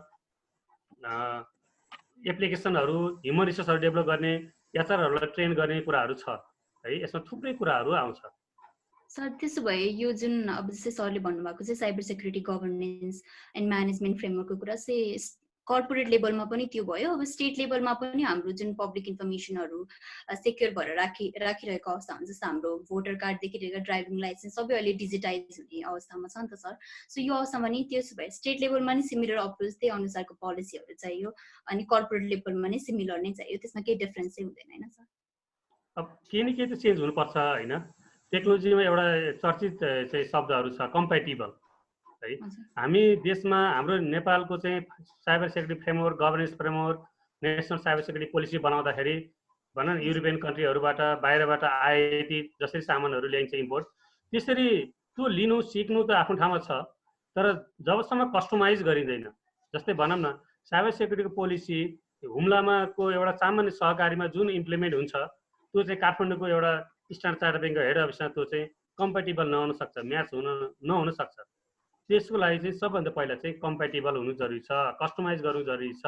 फ्रेमवर्क बाहिरको फ्रेमवर्कमा कुन कन्टेक्स्टमा त्यो फ्रेमवर्क चाहिँ बेस्ट भएको त्यो कन्टेक्स्ट अनुसार चाहिँ चेन्ज गर्नुपर्छ। त्यसको लागि चाहिँ नेपाल सरकारले भइरहेको एक्सपर्टहरूलाई पनि युटिलाइज गर्नु पर्यो। पहिलो कुरा चाहिँ क्यापिटलाइज गर्ने भन्ने कुरा छ। यहाँ सर भएको एक्सपर्ट चाहिँ फ्रस्ट्रेसन भएर एकदम टेन्सन भएर बाहिर जाने अवस्था, घरमै बस्ने अवस्था, अनि सरकार चाहिँ खोजिरहेको अवस्था है, यस्तो पनि देख्नु भएन। भएकोलाई पनि क्यापिटलाइज गर्नु पर्यो, नयाँलाई पनि अवसर दिनु पर्यो। कुन ठाउँमा चाहिँ फिट हुन्छ कन्टेक्स्ट अनुसार होइन, कन्टेन्ट अनुसार, लोकलाइज अनुसार। अब भनौँ न सरकारको 3 तह केन्द्र, प्रदेश र स्थानीय तह अनुसार नै यसलाई चाहिँ त्यसरी लयो भने चाहिँ कस्टमाइज गर्यो, कम्पेटिबल बनायो भने चाहिँ त्यो फ्रेमवर्कले पनि इम्प्लिमेन्टेसन हुन्छ। नत्र भने चाहिँ त्यो फ्रेमवर्कको, प्लानको, पोलिसीको कमी भएर चाहिँ हाम्रो देशमा चाहिँ हामी चाहिँ इन्सेक्योर भएको चाहिँ होइन। हजुर सर, मैले अब यही विषयमा बाबुराम सरलाई पनि जोड्न चाहेँ। अब भर्खरै कुरा भयो, हाम्रो इन्फर्मेसनहरू चाहिँ पब्लिक लेभलदेखि लिएर प्राइभेट लेभलमा पनि स्टोर भएर बसेका छन्। अब जुन यो यसरी निजी स्तर र सरकारी स्तरमा राखेका हामी आम सर्वसाधारणका व्यक्तिगत सेन्सिटिभ इन्फर्मेसनहरू छन्, यी चाहिँ केही गरी लिक भइहालेको खण्डमा हाम्रो गोपनीयताको हक सुनिश्चित गर्नुपर्ने छ। सो यसका लागि चाहिँ के कस्ता कानुनी व्यवस्था गरिएका छन् सर? धन्यवाद। मैले अलिकति चिरञ्जीवीजीको कुरामा पनि थप कम्प्लिमेन्ट गर्दै तपाईँको क्वेसनमा आउँछु होइन। यो पोलिसी मेकिङ भनेको चाहिँ लङ प्रोसेस हो कि। जस्तो म आफूलाई रिकल गर्दाखेरि 2008मा पहिलोपटक मैले नेपाल पुलिसमा साइबर फोरेन्सिक ल्याबको प्रपोज गरेको थिएँ। नेपालमा पनि साइबर फोरेन्सिक ल्याब बन्नु पर्यो भनेर। त्यसपछि 2007तिर नै हाम्रो जस्तो अघिदेखि यहाँ हुनुहुन्छ हाम्रो भीमध्वज सर हुनुहुन्छ, भीमध्वज सर, सुवर्ण सरहरू पहिला एउटा फेजमा चाहिँ नेपालमा साइबर ल लिएर आउनुपर्छ र यसमा कन्ट्रिब्युट गर्ने कन्ट्रिब्युटरहरू हुनुहुन्छ। अब त्यतिखेरदेखि अहिलेसम्म हामी एउटै एजेन्डामा कुरा लामो समयदेखि कुरा गरिरहेको छौँ। भर्खर पछिल्लो 4-5 वर्षदेखि चाहिँ एक लेभलको चेन्ज आइराखेको छ, चाहे त्यो गभर्नेन्सको स्ट्रक्चरमा बसेका हुन्, चाहे त्यो इन्डस्ट्रीको स्ट्रक्चरमा। इन्डस्ट्रीमा भएका मान्छेहरू पनि होइन हामी विदेशमा अमेरिकाको कानुन बनाउने काम गरिरहेछौँ, हामीलाई समस्या छैन भन्नेहरू हुन्थे भने अब अहिले चाहिँ होइन कानुन बन्नु पर्यो भनेर छ। जस्तो साइबर सेक्युरिटीको कुरा गर्ने हो भने पनि एउटा स्ट्राटेजिक फ्रेमवर्क छलफल भयो। 4-5 वर्ष भइसक्यो त्यो बनेर मिनिस्ट्रीमा गएको। त्यो मिनिस्ट्रीले त्यसलाई त्यत्तिकै थन्काएर बसेको छ। अघि चिरञ्जीवीजीले भन्नुभयो सेन्सिटिभिटी चाहिँ अट्याक भएपछि मात्रै लिने हो कि क्या हो भने जस्तो अवस्था भयो। त्यस कारणले गर्दाखेरि एउटा पोलिसी मेकिङ पनि एउटा लङ प्रोसेस भएको कारणले गर्दाखेरि अहिले हामी यहाँसम्म आइपुग्दाखेरि हामीलाई चाहिएको पोलिसी ल्याउन सकिरहेको अवस्था चाहिँ छैन।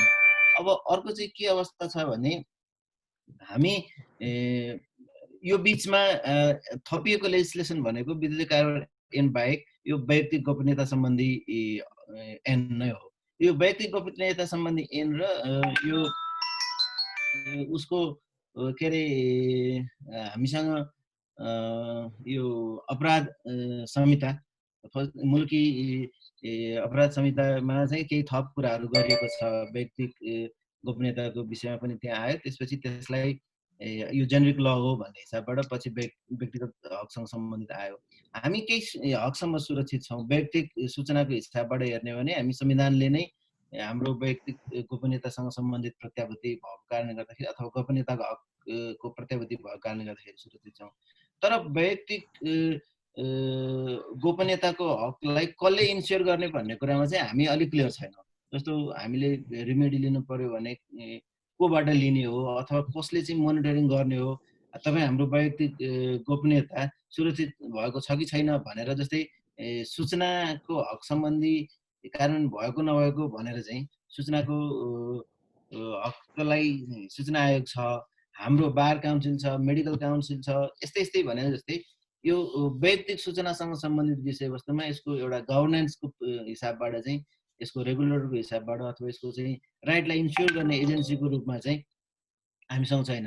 तर यो लको हिसाबबाट हेर्ने हो भने हाम्रो वैयक्तिक गोपनीयतासँग सम्बन्धित ऐनले धेरै हदसम्ममा गर्छ। तर अर्को महत्त्वपूर्ण पाटो चाहिँ यसले नसमेटेको पाटो चाहिँ डेटा प्रोटेक्सनको पाटो हो। डेटा प्रोटेक्सन र वैयक्तिक गोपनीयता भनेको दुईटा अलग अलग कन्सेप्ट हो। फेरि मैले क्लियर पार्न चाहे, वैयक्तिक गोपनीयता भन्दाखेरि चाहिँ पर्सनको इन्डिभिजुअल बायोलोजिकल उसको आफ्नो करस्पोन्डेन्स होला अथवा उसको आफ्नो पर्टिकुलर उसँग पेक्युलियरली अट्याच्ड इन्फर्मेसनहरूसँग जोडिन्छ भने डेटा भन्दाखेरि चाहिँ पर्सनबाट सिभियर भएर एउटा प्रोसेसिङ मार्फत चाहिँ बिल्ड भएको जुन अर्को रिसोर्स हुन्छ त्यसलाई चाहिँ हामी डेटा भन्छौँ। र त्यो डेटाबेस अथवा त्यो डेटाको चाहिँ प्रोटेक्सनको हिसाबबाट हेर्ने भने चाहिँ इन्टरनेसनल डेटा प्रोटेक्सन प्रिन्सिपलहरू हुन्छ। त्यो इन्टरनेसनल डेटा प्रोटेक्सन प्रिन्सिपलहरूको आधारमा चाहिँ हामीसँग कुनै त्यस्तो ल पनि छैन, त्यो एजेन्सी पनि छैन। जस्तो विदेशतिर भन्ने भने डेटा प्रोटेक्सनको लागि एउटा कमिसन हुन्छ, त्यो कमिसन सँगसँगै डेटा कन्ट्रोलर हुन्छ र डेटा कन्ट्रोलरको चाहिँ दायित्व हुन्छ।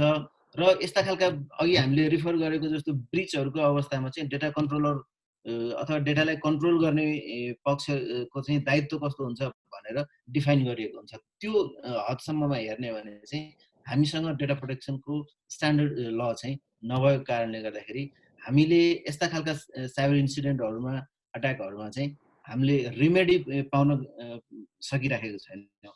हामी डेटाको रेमेडी भन्दा पनि जेनरल क्राइमको रेमेडीको हिसाबबाट मात्रै गइराखेका छौँ।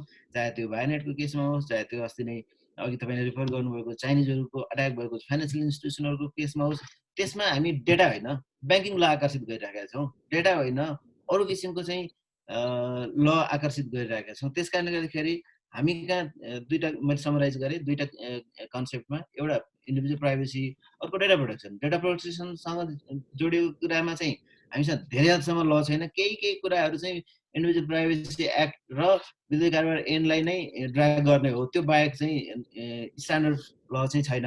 तर व्यक्तिगत हिसाबबाट हेर्ने हो भने चाहिँ केही हदसम्म हाम्रो वैयक्तिक गोपनीयतासँग सम्बन्धित ऐनले चाहिँ हाम्रो गोपनीयतालाई प्रोटेक्ट गरेको अवस्था चाहिँ छ। हजुर सर, म चिरञ्जीवी सरसँग जोड्न चाहे। अब यो साइबर सेक्युरिटीको कुरा गर्दै गर्दा नेसनल सेक्युरिटी पनि सँगै जोडेर आउँछ। जस्तै हामीले ग्लोबली पनि हेरेको छौँ, युएस इलेक्सन ह्याक 2016 को युएस इलेक्सन ह्याकिङदेखि लिएर इजरायलको वाटर सिस्टममा भएको ह्याकिङ र नेपालमा पनि रिपिटेड रूपमा आई थिङ्क 2017 और 15 देखि नै रिपिटेड इन्सिडेन्ट चाहिँ गभर्मेन्टको अफिसियल वेबसाइट्सहरू नै चाहिँ रिपिटेडली ह्याक भइरहेको, प्लस टिआइए को वेबसाइट्सहरू पनि ह्याक भएको, यस्तो सिचुएसन्स हामी धेरै देखिरहेको अवस्था छ अहिले करेन्टली। सो किन गभर्मेन्ट वेबसाइट्स, आई थिङ्क कुन चाहिँ एउटा रिपोर्टले पनि चाहिँ गभर्मेन्ट वेबसाइट, नेपाल चाहिँ करेन्टली गभर्मेन्ट वेबसाइट चाहिँ एकदम प्रोन टु अट्याक छ भनेर भनेको छ। सो यो किन भइरहेको छ, गभर्मेन्ट वेबसाइट्सहरू किन फ्रिक्वेन्टली अट्याक भइरहेको छ?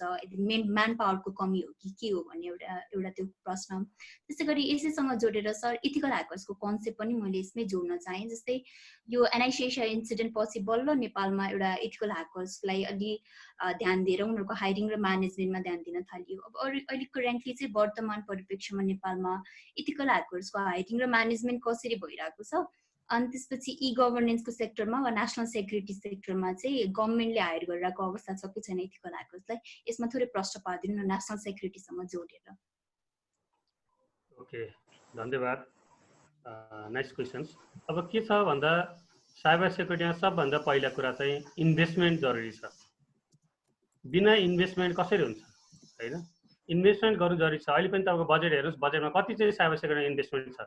यहीँबाट थाहा हुन्छ कि सरकार कति इनिसिएटिभ कुन लेभलको रेडनेस छ भन्ने कुरा। अब फेरि नेपाली कल्चर पनि के छ, आफूलाई नपरि नचेतिने।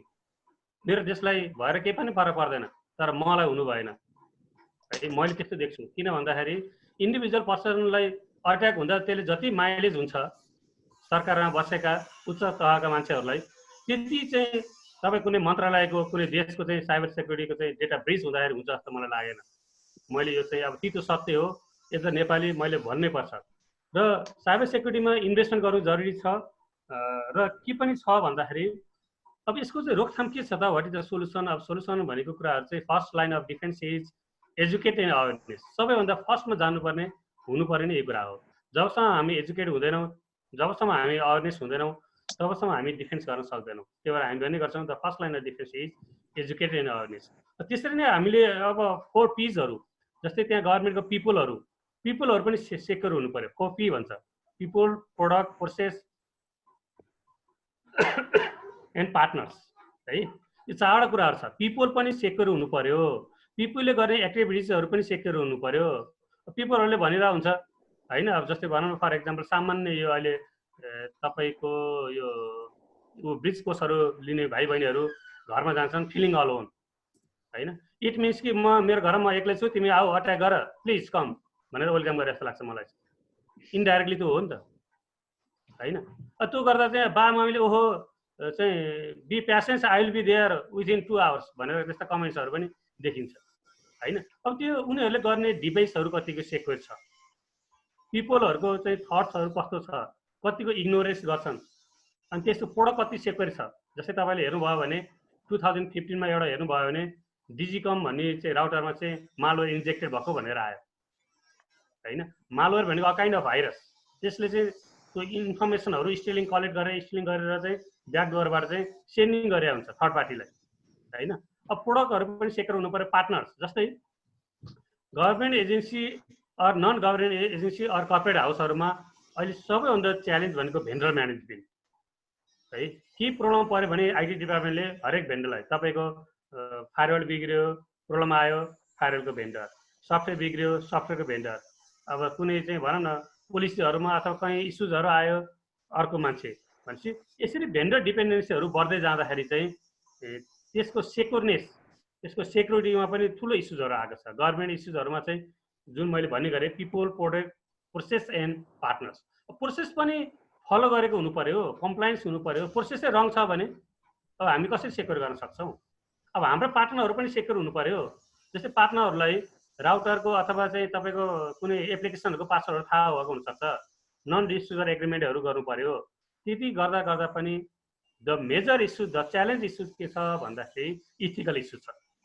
हेर्नुहोस् है, एउटा डक्टरबाट हामी गयो, पेसेन्ट गयो, डक्टरलाई हामी एभ्रिथी डक्टरले जे भने त्यति मान्छौँ, तर डक्टरले इथिक्स बिग्रियो भने अथवा डक्टरले चाहिँ इथिक्सलाई चाहिँ बिर्सियो भने के हुन्छ, इथिकल इस्यु। त्यस्तै यो नेपालको चाहिँ आइटी प्रोफेसनल र भेन्डरहरू र पार्टनर्सहरूमा पनि एउटा इथिकल इस्युजहरू चाहिँ हामीले देखेको छौँ है। यसमा कम्प्लिट इकोसिस्टम, साइबर सेक्युरिटीको कम्प्लिट इकोसिस्टम नै चेन्ज हुनु जरुरी छ। Not only government, not only private sector, चाहिँ भनौँ न पिपल, प्रोसेस, प्रोडक्ट होइन, अनि पार्टनर्सहरू पनि सेक्युर हुनु जरुरी छ। त्यो भएमा मात्र हामी चाहिँ के हदसम्म चाहिँ सेक्युर हुन सक्छौँ। तर अहिले बाबुराम दाइले भने जस्तै यो आजको भोलि हुने चिज होइन, इट टेक्स टाइम। तर त्यसको लागि चाहिँ इन्फोर्स गर्नु जरुरी छ। जसरी हामी चाहिँ लकडाउनमा 20 वर्षसम्म नभएको चेन्ज अहिले हामी यसरी वेबिनार गरिरहेको छौँ, यसरी सम्भव भइरहेको छ होइन। हो यस्तै फोर्सफुल्ली क्राइसिसले एउटा लर्न सिकाउँछ, यो लर्नबाट चाहिँ सिकेन भने चाहिँ फेरि त्यो दिन आउँदैन है। र हामीले के गर्नु जरुरी छ भन्दाखेरि साइबर सेक्युरिटीको इन्भेस्टमेन्ट बढाउनु जरुरी छ। रिसर्च एन्ड इनोभेसनमा इन्भेस्टमेन्ट गर्नु पर्यो, बजेट छुटाउनु पर्यो, क्यापिटलाइज गर्नु पर्यो। अहिले मैले भनिहालेँ चारवटा कुराहरूलाई एकदम ध्यान दिनु पर्यो, 4 P'लाई। अनि साइबर सेक्युरिटी फ्रेमवर्क र गभर्नेन्सलाई पनि प्रायोरिटी दिनु पर्यो। नेसनल साइबर सेक्युरिटी पोलिसी बनाउनु पर्यो, स्ट्राटेजी बनाउनु पर्यो। क्राइसिसको बेला मात्र आउनु भएन। जस्तै एउटा जल्दो बल्दो देखेको इस्यु के छ भन्दाखेरि मेरो एकजना साथी गभर्मेन्टको कुनै एउटा निकायमा अधिकृत हुनुहुन्थ्यो। उहाँले आइटी डिपार्टमेन्ट छोडेर उहाँले सेक्युरिटी टेस्टिङ गर्नुहुन्थ्यो। उहाँले आइटी डिपार्टमेन्ट छोडेर स्थानीय लेभलमा 1 तह 2 तह कति बढुवा भएर चाहिँ म्यानेजमेन्ट अथवा एडमिनिस्ट्रेटरमा चाहिँ चेन्ज हुनुभयो। यो तितो सत्य हो। यसलाई हामी रोक्न सक्छ सक्दैनौँ त? सेक्युरिटीको एक्सपर्ट कुनै एउटा विभागमा काम गरेछ, अब त्यसको कामै नहुने ठाउँमा चाहिँ गएको छ। सरकारले कुन लेभलमा इनिसिएसन लिएको छ त यहीँबाट थाहा हुन्छ होइन। जबसम्म हामी साना कुराहरूलाई चेन्ज गर्न सक्दैनौँ तबसम्म हामी ठुलो चाहिँ सोलुसनले मात्र के हुनेवाला छैन। सोलुसन मान्यो भने के गर्ने, तपाईँले कम्प्लायन्स फलो गर्नु भने के गर्ने भनेपछि यसमा इन्फोर्स गर्नु चाहिँ जरुरी छ। Thank you sir. हजुर, यसमा इथिकल ह्याकर्सको रोल चाहिँ के हुने भनेर मैले सरलाई थोरै बुझ्न चाहेको थिएँ। अब इथिकल ह्याकर्सको रोल त अब इथिकल ह्याकर्सलाई क्यापिटलाइज गर्नुपर्छ। उनीहरूलाई हामीले चाहिँ त्यो खालको इनिसिएसन भएको छैन, तर अब होला है।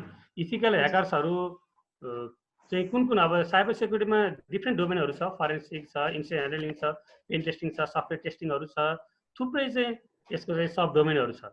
इथिकल ह्याकर्सलाई सरकारले अथवा कुनै एजेन्सीले त्यस्तो एउटा चाहिँ रोड म्याप, एउटा पोलिसी, एउटा गाइडलाइन्स बनाएर एउटा उनीहरूलाई नन डिस्क्लोजर एग्रिमेन्ट बनाएर चाहिँ ल है आऊ है हाम्रो चाहिँ भलमिटीहरू पत्ता लगाऊ।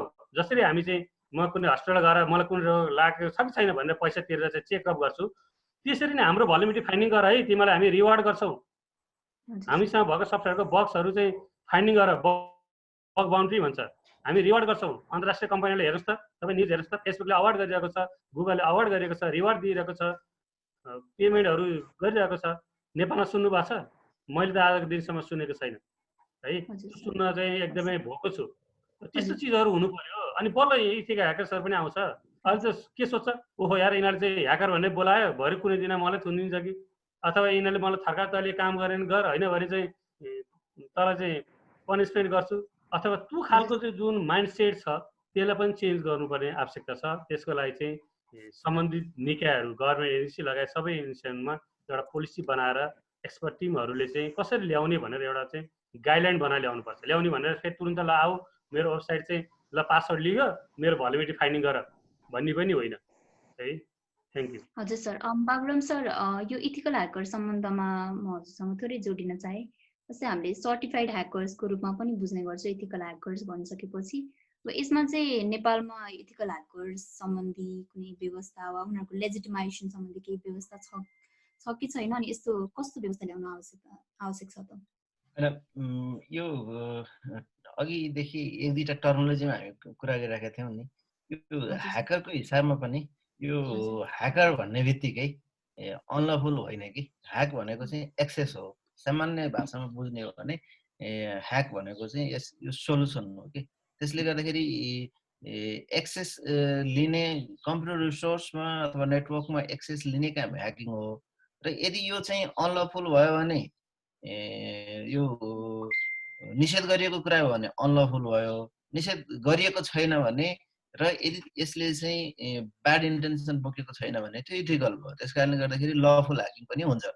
पहिला यो कुरामा हामी क्लियर भयौँ भने सजिलो हुन्छ। हाम्रो एउटा एजेन्सी छ, कन्ट्रोलर अफिस भन्ने छ, यो डिजिटल सिग्नेचरको लाइसेन्स दिनको लागि। त्यो कन्ट्रोलर अफिसबाट हामी अनामनगरमा एउटा लाभा भन्ने कम्पनी छ जसले इथिकल ह्याकरहरूको ट्रेनिङ दिन्थ्यो।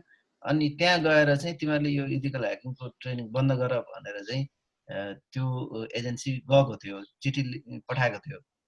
जबकि त्यहाँ जसको नेतृत्वमा थियो उहाँ आफै पनि एउटा एक किसिमको बिजनेस इन्डस्ट्रीबाट उहाँ पुग्नु भएको। त्यसले गर्दाखेरि मैले जोड्न खोजेँ यो अन्डरस्ट्यान्डिङको लेभल हामीसँग यस्तो भइदियो कि ह्याकर भन्ने बित्तिकै चाहिँ नेगेटिभली लिने भन्ने खालको। तर त्यस कारणले गर्दाखेरि यो आफैमा नेगेटिभ होइन। फर्स्ट टर्मिनोलोजीमा हाम्रो लले इन्टेन्सनल रूपमा कसैलाई हार्म गर्ने उद्देश्यले अथवा कसैको रिसोर्सलाई मिसयुज गर्ने उद्देश्यले कहीँ एक्सेस गर्छ र त्यसलाई मिसयुज गर्छ भने त्यस्तो अवस्थामा मात्रै उसलाई कानुनी दायित्व वहन गर्ने बनाएको छ। तर यदि त्यो इन्टेन्सन नभइकन यदि कसैको रिसोर्समा त्यसको भलनरेबिलिटीलाई सजेस्ट गर्ने हिसाबबाट मात्रै उसले एक्सेस गरेको छ र त्यो कुरालाई चाहिँ उसले नोटिफाई गरेको छ। यदि त्यो कुरा नोटिफाई गर्दैन भने चाहिँ त्यो चाहिँ उसको इन्टेन्सन जस्तो देखियो होइन। यदि नोटिफाई गर्छ भने चाहिँ त्यस्तो अवस्थामा उसको रङ इन्टेन्सन नहुने इन्टरप्रिटेसन गर्नुपर्ने हुन्छ। र रङ इन्टेन्सन नराखिकन यदि कुनै भलनरेबिलिटीमा चाहिँ यदि कसैले टच गर्छ अथवा त्यो भलनरेबिलिटीमा उसले एक्सपोज गर्छ, त्यसलाई रिफर गर्छ भने चाहिँ त्यसलाई हामीले गैर कानुनी मान्न मिल्दैन। हाम्रो विद्युत कारोबार ऐनले त्यसरी मान्दैन। अलिकति हामी एज अ ल स्टुडेन्ट हेर्ने हो भने मेन्स रियाको जुन एउटा कम्पोनेन्ट हुन्छ नि, त्यो इन्टेन्टको कम्पोनेन्ट हुन्छ। त्यो इन्टेन्टको कम्पोनेन्ट नहुँदाखेरिको अवस्थामा चाहिँ त्यसलाई हामीले लिनु मिल्दैन।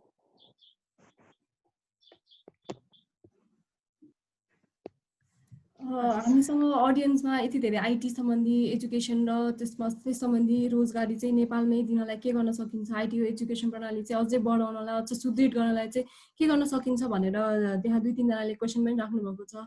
सो यो सम्बन्धी कुरामा चाहिँ भीमदेव श्रेष्ठ सरले चाहिँ आफ्नो केही भिजन्सहरू सेयर गर्न चाहँदै हुनुहुन्छ। सो उहाँलाई चाहिँ यो 2टा क्वेसन्सहरू एड्रेस गरिदिन रिक्वेस्ट गर्छु। Thank you. आजको सेसन धेरै रमाइलो लाग्यो मलाई। कति अहिले यो सेक्युरिटी बारे धेरै भइरहेछ। म आइटी हुँदाहुँदै पनि मेरो P1 भनेको लाइब्रेरियनसिप हो। लाइब्रेरीमा पनि अट्याक भएकोले लाइब्रेरीमा पनि कसरी सेफ गर्न सकिन्छ भनेर हामी पनि रिसेन्टली गरेका थियौँ यस्तै के कार्यक्रम। र अब यसो हेर्दै जाँदा भनौँ न आजभन्दा करिब 20 वर्ष पहिला जब यो साइबर ल बारे पढाउन थालेका थिएँ त्यति बेला नि आइटी अडिट गर्नुपर्छ र सिस्टमहरू सेफ बनाउनु पर्छ भनेर हामी यसो कराउन भन्न जाँदाखेरि कसैले पनि कति खर्च लाग्छ भनेर भन्यो। अघि चिरञ्जीवले भन्नुभएको चाहिँ खर्च चाहिँ लाग्छ भनेपछि खर्च लाग्ने कुराहरू नगर्ने भने यस्तो यसो हुन सक्छ भनेर भन्यो भने त्यो भर्खर सुरु भयो हाम्रो इलेक्ट्रोनिक ट्रान्ज्याक्सनहरू कहिले हुन्छ हुने बेलामा देखा जागा भनेर भन्थ्यो के त्यति बेला। र अहिले त सिचुएसन धेरै चेन्ज भयो र अब त्यो जुन चाहिँ इलेक्ट्रोनिक ट्रान्ज्याक्सन एक्ट भनेर हामीले बनायौँ त्यो हाम्रो बाबुरामजीलाई पनि थाहा छ।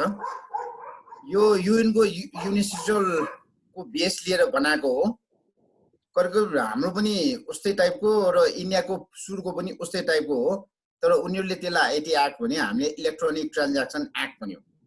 खासै फरक चाहिँ होइन त्यति बेला। इन्डियाले तुरुन्तै रिभाइज चाहिँ गर्दै गयो, हामीले चाहिँ गरेको छैनौँ र अहिले गर्न खोजिरहेछौँ। त्यो पनि अब अहिलेको आइटी बिलमा पनि कुनै यसो हामीले हेर्दाखेरि कुनै पक्षको मात्रै धेरै सुनेर बनाउन लागेको जस्तो लाग्यो। यसले त ल भनेपछि सबैलाई समेट्नु पर्ने हो। त्यसरी ल चाहिँ नभए चाहिँ हुँदैन नि। र अर्को अब पोलिसी ल चाहिँ स्ट्रङ हुन्छ। अब ल पोलिसी बारे त हाम्रो बाबुरामजीले अलिकति बढी भन्नु होला। त्यही पनि पोलिसी मात्रै भयो भने गभर्मेन्टले त्यसलाई इम्प्लिमेन्टेसन गराउने भयो भने कि र त्यसैलाई मानेर भनौँ न त्यस्तै किसिमले आफ्नो अर्गनाइजेसनमा पनि पोलिसी र युजरले इन्डिभिजुअल रूपमा पनि त्यो पोलिसीमा सबै स्ट्रिक्ट हुन पायौँ भनेदेखि त हुन्छ नै। नत्र अब मानिसहरू कस्तो जातको देख्यो भने कुनै ल बनाइदिए पनि जबसम्म कसैलाई प्रब्लम हुँदैन, प्रब्लम नभएसम्म उसले वास्तै गर्दैन। पढेपछि देखा जाएगा भन्छ। कसैलाई पढ्यो भने उसलाई पढ्यो ठिकै छ, हामीलाई भएको छैन भन्ने हुन्छ। तर गभर्मेन्टले ल अथवा पोलिसी सर यसमा आइटी एजुकेसन र इम्प्लोइमेन्टको कुरा चाहिँ अलि जोड दिनु न, हाम्रो अडियन्सहरूलाई त्यो बारे चाहिँ अझ बढी जान्न खोजिराख्नु भएको छ। त्यसैमा आउँदैछु, त्यसमा आउँदैछु म। त्यसैले यो लहरू पोलिसी बनाइसकेपछि त्यसलाई इम्प्लिमेन्ट पनि गराउनै पर्ने हुन्छ गभर्मेन्टले।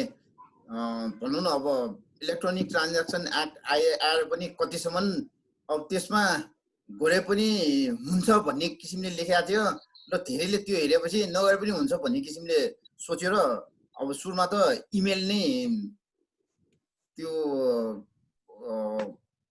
अफिसियल हुँदैन भन्ने किसिमको थियो, इन्फर्मल मात्रै हुन्छ भन्ने किसिमको थियो। र अहिले त्यो चेन्ज भएर आइसकेको छ। त्यसैले मलाई लागेको चाहिँ गभर्मेन्टले बनाउनु पर्यो र त्यसलाई इम्प्लिमेन्टेसन गर्नु पनि पर्यो। इम्प्लिमेन्टेसन गराउने सिलसिलामा स्टेक होल्डर भनेको अब जस्तै अहिले हामी आइटीको कम्युनिटीले पनि इम्प्लिमेन्टेसन गराउने र आफूले पनि गर्ने त्यो पनि सोच हुनै पर्यो। नभए त्यतिकै हुन्छ। एनिवे अब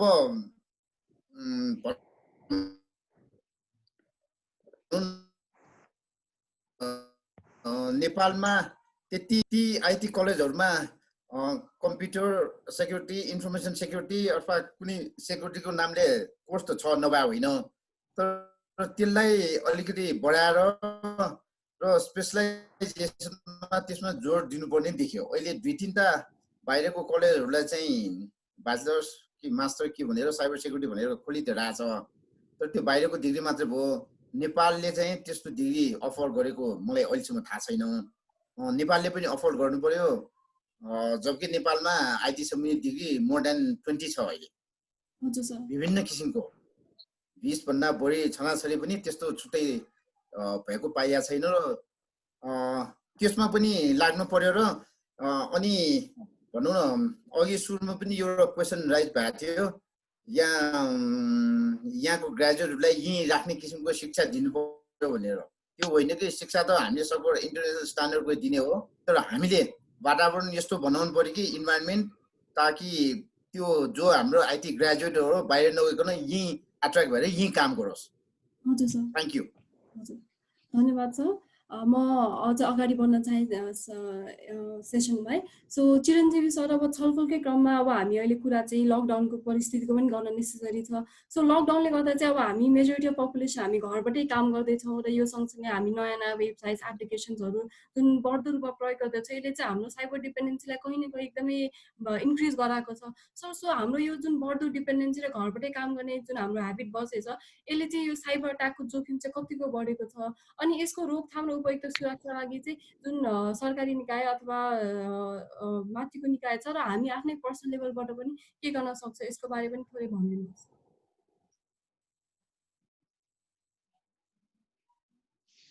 सरको आवाज अनम्युट भयो। अनम्युट गरिदिनुहोस् होला।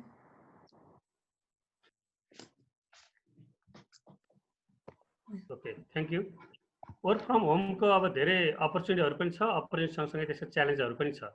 नेपालको इकोनोमिक स्ट्याटसले हेर्दा तपाईँले अफिसले दिएको ल्यापटप घरमा ल्याउनुहुन्छ, घरमा तपाईँले आफ्नो अफिसको कामहरू पनि गर्नुहुन्छ र आफ्नो घरको पर्सनल कामहरू पनि गर्नुहुन्छ। गर्दा भोलि त्यो ल्यापटप तपाईँले पनि चलाउनुहुन्छ, तपाईँको चाहिँ दिदीले पनि चलाउनुहुन्छ, अथवा तपाईँको भिनाजुले चलाउनुहुन्छ, तपाईँको बुवाले चलाउनुहुन्छ। किन भन्दाखेरि हामीसँग चाहिँ अझै पनि नेपालीहरू, इभन मेरो लेभलको म लेभलको मान्छेले पनि आजको दिनसम्म तपाईँ आफै भन्नुहोस्, मैले अफिसको लागि छुट्टै ल्यापटप, घरको लागि छुट्टै ल्यापटप भनेको चाहिँ धेरै च्यालेन्जको विषय छ due to the economic status. त्यसले गर्दा चाहिँ यो अफिसको कति कुराहरू चाहिँ कन्फिडेन्सियलिटी हुन्छ, घरमा गर्दाखेरि सेक्युरिटी ब्रिच हुने चान्सेसहरू हुन्छ है। अब तपाईँको चाहिँ अर्गनाइजेसनको चाहिँ ब्रान्डिङ पोलिसीहरू, अर्गनाइजेसनको चाहिँ स्ट्राटेजीहरू, अर्गनाइजेसनको चाहिँ पोलिसिजहरू, अब बिजनेसमा चाहिँ जहिले पनि secrecy, confidentiality, integrity and availability कुराहरू आउँछ सेक्युरिटीको प्रिन्सिपलहरूमा। यो सिआइए कन्फिडेन्सियलिटीलाई चाहिँ एकदमै चाहिँ च्यालेन्ज छ वर्क फ्रम होममा एउटा। अब घरमा पनि तपाईँले इन्टरनेट चाहिँ प्रोभाइड गर्नु पर्यो, अफिसमा पनि तपाईँको डेडिकेटेड इन्टरनेट हुन्थ्यो, घरमा तपाईँको त नहुन सक्छ। अफिसको कम्प्युटरमा तपाईँको अलिकति चाहिँ राम्रो हाई कन्फिगरेसन हुनसक्छ, घरको नहुन सक्छ। अफिसको कम्प्युटरमा पो तपाईँले जेन्युन विन्डोज चलाउनु भएको छ, घरको कम्प्युटर तपाईँले जेन्युन विन्डोज चाहिँ तपाईँ आजसम्म सुन्नु भएको छ। कम्प्युटर किन्दाखेरि चाहिँ म 60,000 खर्च गर्छु, सफ्टवेयरमा चाहिँ म 1 लाख खर्च गर्छु। तर मैले त आजको दिनसम्म सम्भव छैन, धेरै नेपालीमा सम्भव छैन होइन। अब त्यसको कुरा तपाईँ चाहिँ पाइरेटेड विन्डो हाल्ने, अनि क्र्याक भर्सन एप्लिकेसन हाल्ने, क्र्याक भर्सन युटिलिटी हाल्ने र घरबाट चाहिँ अफिसको काम गर्दाखेरि चाहिँ यो थ्रेट साइबरको चाहिँ सेक्युरिटीको चाहिँ धेरै च्यालेन्जहरू छ। मैले धेरै च्यालेन्ज देख्छु। किन भन्दाखेरि तपाईँ आफैलाई मैले एउटा इक्जाम्पल दिएँ नि, 60,000 ल्यापटप किन्नुहुन्छ तर तपाईँले चाहिँ एन्टिभाइरस फ्रीमा माग्नुहुन्छ। तपाईँले भनेपछि तपाईँले 600 रुपियाँ पनि सफ्टवेयरलाई छुटाउनुहुन्न सेक्युरिटीको लागि भनेपछि धेरै नै च्यालेन्ज छ, धेरै नै। किन भन्दा विन्डोज पनि हामीले क्र्याक गर्छौँ, एप्लिकेसनहरू पनि हामी त्यस्तै चलाउँछौँ। अनि त्यसपछि तपाईँको क्लाउड है, अहिले वेब बेस्ड एप्लिकेसनहरूमा एक्सेस गर्छौँ। ल हेर्नुहोस् है, तपाईँको घरमा भएको गुगल क्रोममा भएको एक्सटेन्सनहरू ले पनि यो वर्क फ्रम होमले चाहिँ धेरै नै च्यालेन्ज गरेछ। मैले त देख्छु। एउटा क्वेसन म सरलाई बिचमा एउटा क्वेसन मात्र जोड्छु अनि कन्टिन्यू गर्नु होला सर। हाम्रो अडियन्सबाट नि प्रज्वल सत्यालज्यूले चाहिँ के भन्नुभयो भन्दाखेरि अब हाम्रो इन्डिभिजुअल लेभलमा पनि जस्तै हामीले साइबर हाइजिन भन्ने टर्महरू सुनिरहेको हुन्छ होइन, साइबर सेक्युरिटी अवेरनेसहरूको कुरा। सो इन्डिभिजुअल लेभलबाट स्टार्ट गऱ्यो भने चाहिँ मोर साइबर सेक्युरिटीलाई चाहिँ हामीले अझै सेक्युर गर्न सक्छौँ कि ओभरअल भन्दै हुनुहुन्छ। सो साइबर हाइजिन र साइबर सेक्युरिटी अवेरनेसको सन्दर्भमा यहीसँग जोडेर इन्डिभिजुअल हामी युजर भएको नाताले, किनभने हामी फोन छ, ल्यापटप छ, त्यो चाहिँ के कस्तो प्रिकसन्स अपनाउँदा चाहिँ ठिक हुन्छ त? चिरञ्जीव सर यही कुरामा जोड दिनुहोस् न। एक्ज्याक्टली है, तपाईँले रिसेन्ट चाहिँ जुन चाइनिज ह्याकरहरूले नेपालको ह्याक गरेर एटिएममा पैसा चोरिरहँदा कसले समात्यो? त्यहाँको आइटी डिपार्टमेन्टको चिफले होइन, त्यहाँ इन्फर्मेसन सेक्युरिटी डिपार्टमेन्ट हेडले होइन, सेक्युरिटी गार्डले हो। भनेपछि साइबर हाइजिनको ट्रेनिङहरू चाहिँ सेक्युरिटी गार्डबाटै सुरु गर्नुपर्छ। नेपालमा कस्तो पनि केसहरू आयो भन्दाखेरि हरेक चाहिँ एटिएममा चाहिँ अब मैले के सोच्थेँ भन्दाखेरि यो इन्सिडेन्ट भयो, सेक्युरिटी प्रोफेसनलहरूको चाहिँ अब एकदमै क्यापिटलाइज हुन्छ, स्कोप बढ्छ, एकदम एक्साइटिङ भनौँ न चाहिँ इनर्जी आएको थियो। अब भोलिपल्ट चाहिँ न्युजहरू सुन्दाखेरि चाहिँ हरेक एटिएममा चाहिँ सेक्युरिटी गार्ड राख्ने होइन। सेक्युरिटी गार्ड राखेर बाहिरको पो एउटा चाहिँ भयो, फिजिकल सेक्युरिटीको कन्ट्रोलिङ मेकानिजम भयो। फिजिकल सेक्युरिटीको एक हदसम्म ठिक पनि हो, तर हामीले एनालाइज नगरिकन बिगे टोलीहरू नराखिकन हतारमा चाहिँ त्यस्तो निर्णयहरू गर्छौँ। साइबर हाइजिनको ट्रेनिङ हुनु जरुरी छ अर्गनाइजेसनमा, टप लेभल म्यानेजरलाई, मिडल लेभल म्यानेजरलाई र लाइन लेभल म्यानेजरलाई। र त्यसलाई मात्र होइन कि तपाईँले सिलेबसहरूमै साइबर सेक्युरिटीको चाहिँ 9-10मा जसरी हामी चाहिँ कम्प्युटर त्यो बेसिक कुराहरू पढ्छौँ, सी प्रोग्रामिङहरू पढ्छौँ, त्यसरी नै साइबर सेक्युरिटी कोर्सहरू बाल्यकालमै राख्नुपर्ने। लोकसेवा आयोगमा पनि सर्टेन 10% साइबर सेक्युरिटीको चाहिँ क्वेसनहरू आउनुपर्ने। अब यो चाहिँ सुरुबाट नै इनिसियल फेजबाट र हाम्रो भनौँ न बच्चामा चाहिँ सिकेको देखेको बुझेको कुराहरू चाहिँ हाम्रो चाहिँ त्यो स्किल र कम्पिटेन्सहरू बढ्छ। जसरी म 40 वर्षमा चाहिँ कम्प्युटर सिक्दा र म चाहिँ 16 वर्षमा कम्प्युटर सिक्दाखेरि फरक छ। भनेपछि 16 वर्षमा मैले सिकेर चाहिँ दिमागमा सेट गरेको कुराहरू मैले इम्प्लिमेन्ट गर्न सक्छु। भनेपछि त्यो सिलेबसहरूमा पनि साइबर सेक्युरिटीको चाहिँ what to do and what not to do भन्ने कुराहरू पनि राख्नु जरुरी छ। अहिले मैले एउटा च्याटमा एउटा बक्समा एउटा क्वेसन देखेको थिएँ, तपाईँले एनपी सर्टले अथवा डेल्टा लले चाहिँ कुनै इन्सिडेन्ट भयो अथवा डेटा ब्रिच भयो भने चाहिँ what is the further action के गर्न सक्नुहुन्छ भन्नुभएको थियो। त्यसको लागि हामीले तयारी गरेको त 5-6 वर्ष भयो, तर सोचेर बुझेर म सक्छु भनेर भएन, देखाउनु पर्यो कि यो फेरि सेक्युरिटी फिल्ड भनेको कसैलाई निर्देशन दिएर ए ल म गरिदिन्छु भनेर हुने चिज होइन। त्यसको लागि आफूसँग क्यापेबिलिटी छ कि छैन भन्ने कुराले नै म्याटर गर्छ। हामी त्यो क्यापेबिलिटी डेभलप गर्दैछौँ र रिसेन्टली त्यति धेरै टाढा त छैन, के हदसम्म हामीले चाहिँ साइबर इन्सिडेन्टको प्लानहरू चाहिँ एमएलसी रेस्पोन्स टिमको चाहिँ एटलिस्ट भनौँ न चाहिँ तपाईँको 2-4 घन्टा अथवा एक दिनमा 4 घन्टा अथवा 8 घन्टा यसरी लाने चाहिँ हाम्रो फ्युचर प्लान छ। त्यसको लागि हामीले क्यापेबिलिटीहरू डेभलप गरेका छौँ। हामी नेक्स्ट फेजमा जान्छौँ। त्यो म प्रकाश भन्ने साथीले सोध्नु भएर चाहिँ एकदम थ्याङ्क यू सो मच होइन।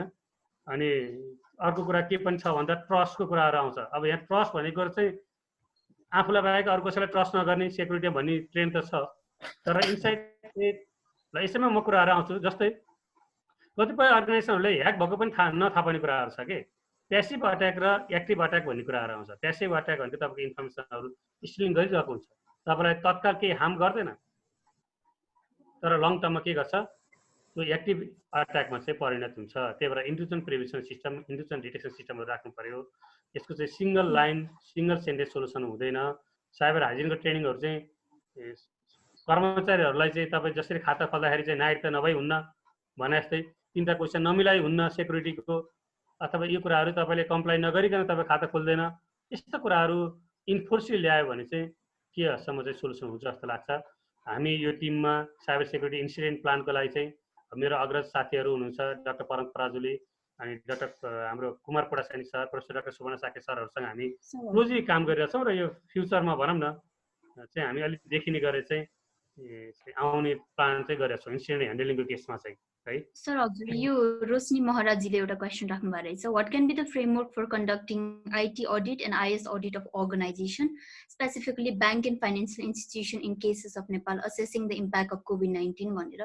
यो आइटी अडिट र IS audit bank and financial इन्स्टिट्युसनको हकमा कस्तो फ्रेमवर्क अप्नाउँदा ठिक होला भनेर सोध्दै हुनुहुन्छ Chiranjeevi sir. Exactly right question सोध्नु भयो। अब कस्तो छ क्या खास इन्फर्मेसन टेक्नोलोजी अडिट भन्ने चाहिँ नेपालमा चल्ती भाषा सबैले बुझ्ने भाषा भयो। इन्फर्मेसन सेक्युरिटी अडिट भनेको अलिकति प्रिसाइज भयो होइन। अब यो चाहिँ अडिट गरेर मात्र चाहिँ हामी नर्मली अहिले चाहिँ हामी कोभिड फ्रेमवर्कमा र निस्ट फ्रेमवर्कमा 2टा फ्रेमवर्क चाहिँ बढी चलेको छ अहिले चाहिँ वर्ल्ड वाइड ट्रेन्डमा। कोभिड फ्रेमवर्कबाट चाहिँ हामी चाहिँ अडिटहरू गर्छौँ, तर तपाईँ अडिट गर्दाखेरि चाहिँ टेक्निकल इभ्यालुएसन र फाइनेन्सियल इभ्यालुएसनको अहिले पनि धेरै क्वेसन छ। तपाईँले टेक्निकल क्यापेबिलिटी डेभलप गर्नुभयो र टेक्निकल तपाईँको स्ट्रेन्थ छ, तर तपाईँले काम पाउनुहुन्न। किनभने तपाईँको लो कस्टमा काम गर्नुपर्छ।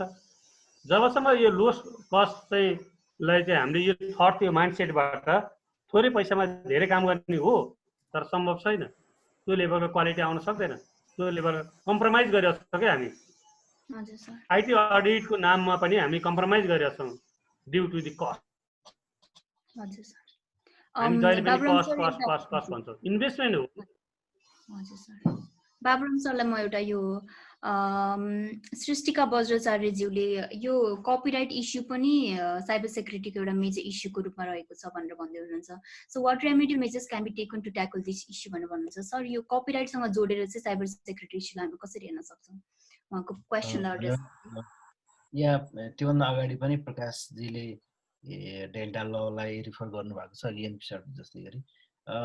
कन्सिडेन्टली हामीले छलफल गरेका धेरै इन्सिडेन्टहरूमा चाहिँ एज अ लयर म आफै पनि इङ्गेज छु। त्यस कारणले गर्दाखेरि हामीले त्यसको म त्यसमा इन्भल्भ हुँदाखेरि कतिपय कुरा कन्फ्लिक्ट अफ इन्ट्रेस्ट पनि कुरा होला, क्लाइन्टको इस्यु पनि होला होइन।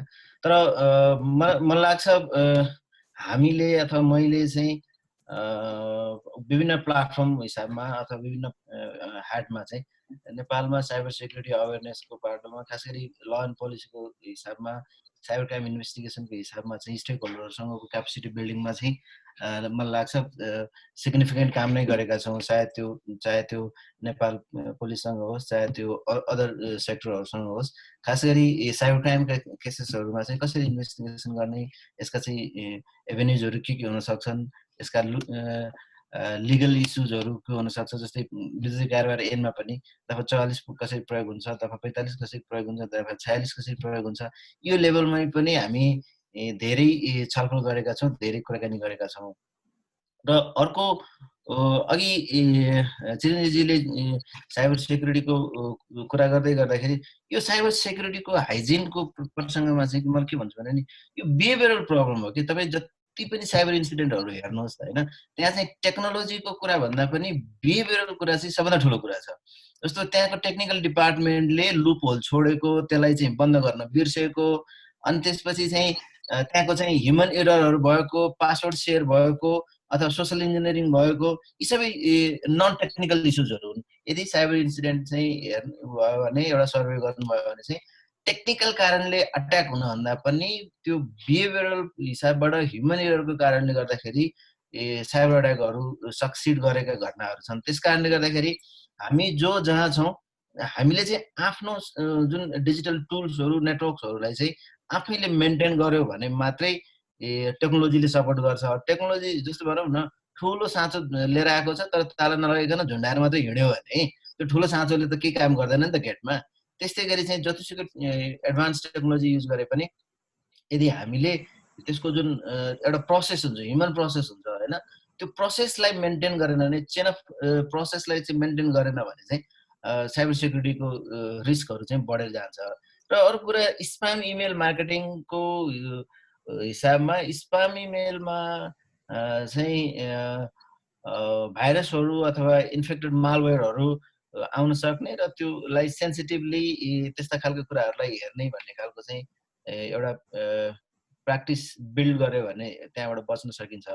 र अहिले त स्प्याम यो जुन सूचना प्रविधि विधेयकमै पनि यो स्प्याम मेलसँग सम्बन्धित एउटा क्लज राख्ने भन्ने छलफल पनि लामै छलफल भएको थियो। बढी फेरि अलिक कन्ट्रोभर्सियल हुन्छ कि मान्छेले यो मेलको प्र्याक्टिसलाई पनि डिस्करेज गर्यो भन्छ कि भन्ने हिसाबबाट त्यो कुरा राखिएन। पछि यो चाहिँ विज्ञापनसँग सम्बन्धित एनमा चाहिँ मास लेभलमा इमेल गर्न नमिल्ने, मार्केटिङ गर्न नमिल्ने भनेर चाहिँ एउटा कम्प्लायन्सकै रूपमा आएको छ, लको रूपमा। यदि तपाईँ हेर्न चाहनुहुन्छ भने त्यहाँ छ, त्यो रिफर गर्न सकिन्छ। अर्को कुरा चाहिँ कपिराइटको इस्युको कुरा गर्ने हो भने चाहिँ कपिराइटको एग्रिगेटमा त साइबर सेक्युरिटीमा त्यो त्यति ठुलो इस्यु होइन। तर कपिराइटको इस्युको कहाँ आउँछ भने जस्तो हामी अघि चिरञ्जीवजीले भन्नुभयो हामी पाइरेटेड सफ्टवेयरहरू प्रयोग गर्छौँ। पाइरेटेड सफ्टवेयर भनेको चाहिँ कपिराइटको भायोलेसन हो र पाइरेटेड सफ्टवेयरहरू मार्फत चाहिँ मालवेयरहरूको एक्सेस हुने भलनरेबिलिटी हाई हुन्छ। त्यो भनेको भत्काएको ढोकालाई फेरि ठोकठाक गरेर बनाएकोमा कहीँ न कहीँ चाहिँ विकनेस हुन्छ भने जस्तै हो। त्यस कारणले गर्दाखेरि कपिराइटको आफ्नै इस्यु भन्दा पनि सफ्टवेयरहरूको जुन टुलहरू हुन्छ नि, हामीले प्रयोग गर्ने टुलहरूमा चाहिँ यदि कम्प्रोमाइज टुलहरू छ र त्यसलाई पाइरेटेड कन्टेन्टहरू प्रयोग भएको छ, के अरे टुल्सहरू प्रयोग भएको चाहिँ हाई हुने भएको कारणले गर्दाखेरि यो चाहिँ रिलेभेन्सी हो जस्तो लाग्छ मलाई। हजुर सर, मैले यहाँ चिरञ्जीवी सरलाई जान्न चाहेँ। सो सर, हजुर आफै पनि एनपिसिआरटीको प्रेसिडेन्ट हुनुहुन्छ र नेपालको साइबर सुरक्षाको क्षेत्रमा निरन्तर एक्टिभली काम गर्दै आउनुभएको छ, धेरै योगदान दिनुभएको छ। सो अबको समयमा साइबर सुरक्षाको यो जुन हराइजन छ अहिलेको, यसलाई चाहिँ एक्सपान्ड गर्नुपर्ने देखिन्छ। र अघि नै हजुरले छलफलको अगाडि नै पनि भन्नुभएको थियो सेक्टर, हरेक सेक्टरमा छ भनेर। सो अब हरेक सेक्टरमा जुन साइबर सिक्युरिटी इन्स्योर गर्न जुन सेक्टरल सर्टको पनि गठन गर्ने कुराहरू चाहिँ भइरहेका छन् सर। सो यसका लागि चाहिँ राष्ट्रिय स्तरबाट चाहिँ के कस्ता पहल भएका छन् र अन्त्यमा सरको चाहिँ यस विषयमा के कस्तो विचार छ, यो बारे थप कुरा सेयर गरिदिनुहोस् न।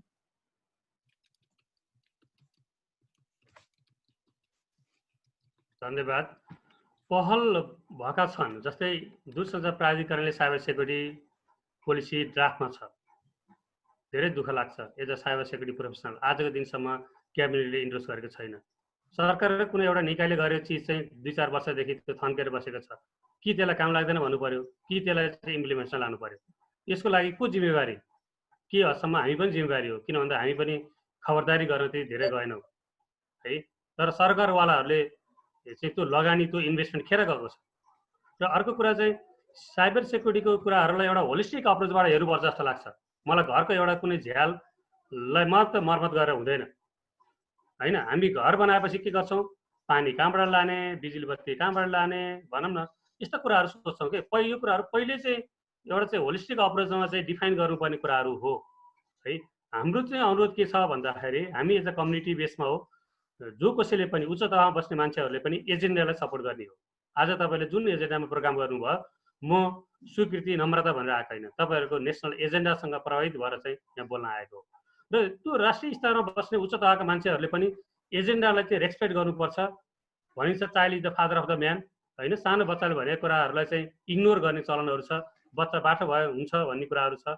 यस्ता कुराहरू पनि नेपालको ट्रेन्डमा छ। तर अर्को कुरा के पनि बुझ्नुपर्छ भन्दा जति पनि नेपालमा ट्यालेन्ट्सहरू छ, जति पनि यङ जेनेरेसनहरू छ, त्यो ट्यालेन्ट चाहिँ यङ उमेरमै हुन्छ। र आइटी यस्तो सब्जेक्ट हो जहाँ 50 वर्षको प्रोफेसर हुँदैन, जहाँ 16 वर्षको टिचर हुन्छ र 50 वर्षकोलाई पढाइरहेको हुन्छ। त्यो कुराहरू चाहिँ बुझ्नु जरुरी छ। बुझेर मात्र हुँदैन है, त्यसलाई चाहिँ इम्प्लिमेन्टेसन रेडिएसन लानु जरुरी छ। र हाम्रो अघि नै मैले पहिले भनिसकेँ, नेसनको देशको एउटा साइबर सेक्युरिटी फ्रेमवर्क, देशको एउटा चाहिँ national strategic planning, national cyber security policy हुनु जरुरी छ। त्यहाँभित्र तपाईँको सर्टको कुराहरू आउँछ। नेसनल सर्ट हुनु पर्यो। त्यो नेसनल सर्टले चाहिँ प्राइभेट सर्ट, सेक्टरल सर्टहरूसँग चाहिँ कोलाबोरेसन गरेर काम गर्नु पर्यो। अन्तर्राष्ट्रिय सर्टहरू छ। त्यो प्रोमा आरसी भन्दा पनि आउनुभन्दा पहिले है प्रोएक्टिभ हुनु पर्यो है। यो चाहिँ प्रोएक्टिभ हुनु जरुरी छ। र मेरो अनुरोध के छ भन्दाखेरि नेसनल साइबर सेक्युरिटी पोलिसी बनाऊ, एउटा चाहिँ cyber security governance and management framework develop गरौँ र एचआरहरूलाई क्यापिटलाइज गरौँ र एकले अर्कालाई रेस्पेक्ट गरौँ, ट्रस्ट बिल्डिङ गरौँ, अलायन्स गरौँ होइन। साइबर अलायन्स हुनु जरुरी छ। त्यो नेसनली मात्र होइन, इन्टरनेसनली पनि जो जोसँग सम्बन्धित छ त्योसँग पनि। र सानो एउटा चाहिँ भनौँ न नर्मल लेम्यानले भन्ने कुरा पनि त्यो चाहिँ सही छ भने त्यसलाई चाहिँ अनुसरण गर्ने कुराहरू गरौँ। किन भन्दाखेरि हाम्रो ट्रेन्ड के छ, धेरै सिनियरहरू मात्र चाहिँ तिनीहरूले बोलेको कुराहरू मात्र खाने, नर्मल चाहिँ यङ जेनेरेसनले भनेको कुराहरूलाई इग्नोर गर्ने, त्यो इग्नोरेन्ट पार्टहरू चाहिँ हटाउँ है। हाम्रो एमपी सर्टबाट चाहिँ रिसेन्टली तपाईँले देखिरहनु भएको छ, भोलि एउटा प्रोग्राम छ, त्यसपछि पनि हामीले चाहिँ नेक्स्ट प्लानहरू चाहिँ भन्छौँ गर्छौँ। तर भन्नु र गर्नुमा धेरै फरक छ। तपाईँले आज एउटा चाहिँ राम्रो कुरा चाहिँ के गरेछ भन्दाखेरि राम्रो कुराहरू पनि हामीले भन्नुपर्छ फेरि है। जुन डिजिटल सिग्नेचर इम्प्लिमेन्टेसन राम्रोसँग भइसकेको अवस्था छैन, त्यसलाई इन्डोर्स गर्नु पर्यो। भइसकेको चिजहरू गभर्मेन्टले डिपार्टमेन्ट अफ आइटीले एउटा चाहिँ वेब सेक्युरिटी पोलिसी फ्रेमवर्क भनेर एउटा लेटर प्याडमा जे भए पनि एउटा फ्रेमवर्क चाहिँ ल्याएको छ। त्यो भइरहेको चिजहरू पनि हामी पढ्नु पर्यो र जे छैन त्यो मात्र खोजिरह्यौँ भने पनि द्वन्द्व हुन्छ र कहिले पनि हामी गन्तव्यमा पुग्दैनौँ। र गभर्मेन्टले गरेको राम्रो कुराहरूको हामी प्रशंसा गरौँ र चाहिँ गर्न नसकेको कुराहरूलाई चाहिँ हातेमालो गरौँ र हातेमालोमा चाहिँ साथ दिन सक्नु भएन भने खबरदारी गरौँ आफ्नो ठाउँबाट र चाहिँ मनदेखि गरौँ। व्यक्तिगत स्वार्थभन्दा इन्स्टिट्युसनल स्वार्थलाई चाहिँ बढी प्रायोरिटी राखौँ भनिन्छ नि एउटा होइन, पिरती आफै हुँदो रहेछ भन्छ नि, हो त्यसरी चाहिँ भित्रदेखि आयो भने चाहिँ पक्कै पनि यो चेन्ज हुन्छ। Change we need. Thank you so much. Thank you so much sir. म अन्त्यमा बाबुराम सरसँग जोडिन चाहेँ। सरलाई 1-2वटा क्वेसन राखेर चाहिँ म एन्डिङ थट्स दिन अनुरोध गर्छु सर। अब जस्तै अघि एजुकेसनको कुरा निस्क्यो, अब मोस्ट कति धेरै हाम्रो आज पार्टिसिपेन्टमा पनि आइटी एस्पायरेन्ट स्टुडेन्ट्सहरू हुनुहुन्छ होइन। अहिलेको कन्डिसन हेर्दाखेरि चाहिँ अब नेपालमा भन्दा पनि बाहिरै पढ्ने बाहिरै गर्ने भन्ने तरिकाको सोच अहिलेको यङ जेनेरेसनमा डेभलप भएको अवस्था छ। अब यो एजुकेसनलाई र इम्प्लोइमेन्ट अपर्च्युनिटीलाई नेपालमै स्टेबलाइज गर्न कस्तो नीति अप्नाउनु आवश्यकता छ, एउटा क्वेसन। अनि त्यसै गरी अब यो बन्दाबन्दीको कुरा हुँदै गर्दा चाहिँ जुडिसियरीलाई नै डिजिटाइज गर्ने भन्ने एउटा ट्रेन्ड चलिआएको र बाहिरको थुप्रै कन्ट्रीहरूमा पनि त्यो अप्नाइसकेको, त्यो मोडलहरू अप्नाइसकेको अवस्थामा चाहिँ नेपालको जुडिसियरीलाई डिजिटाइज गर्न चाहिँ के कस्तो पहल गर्न सकिन्छ अर्को। र अन्त्यमा चाहिँ अब हजुरको यत्रो 15 वर्ष लामो अनुभवको आधारमा चाहिँ नेपालमा साइबर सुरक्षा प्रणालीको लागि कसरी नीति र रणनीतिहरू अप्नाउन आवश्यक छ, किन भन्दाखेरि अब अहिले नेसनल लेभलमा एनआइटिसी, आइटी इमर्जेन्सी सपोर्ट ग्रुपदेखि लिएर साइबर ब्युरो थुप्रै मेकानिजमहरू हुँदाहुँदै पनि यिनीहरू पर्याप्त नभएको देखिरहेको अवस्थामा चाहिँ के गर्न सकिन्छ र यसको लागि हजुरको तर्फबाट के सुझाव छ, एउटा अन्त्यमा भनिदिनुहोस् न सर। धन्यवाद।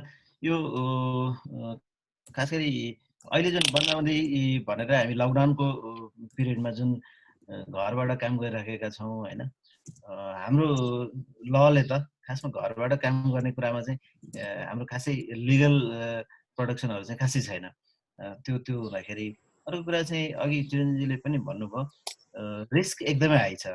किनभने हामीसँगको जुन इन्फ्रास्ट्रक्चर जुन छ त्यो इन्फ्रास्ट्रक्चरको विकनेसको कारणले गर्दाखेरि रिस्क एकदम हाई छ। त्यस कारणले गर्दाखेरि हामीले इन्फ्रास्ट्रक्चरमा लगानी बढाउनु पर्ने, लगानी गर्न नसक्ने हुँदाहुँदै पनि लगानी बढाउनु पर्ने चाहिँ एउटा एकदमै बाध्यता हो होइन, एउटा त्यहाँ गर्नु जरुरी छ। अर्को कुरा चाहिँ जस्तो जुडिसियरीको इम्प्लिमेन्टेसनको कुरा गर्ने भने नेपालको जुडिसियरी एउटा प्रोसेसमा चाहिँ छ, अहिले हाफवे पुगेको छ।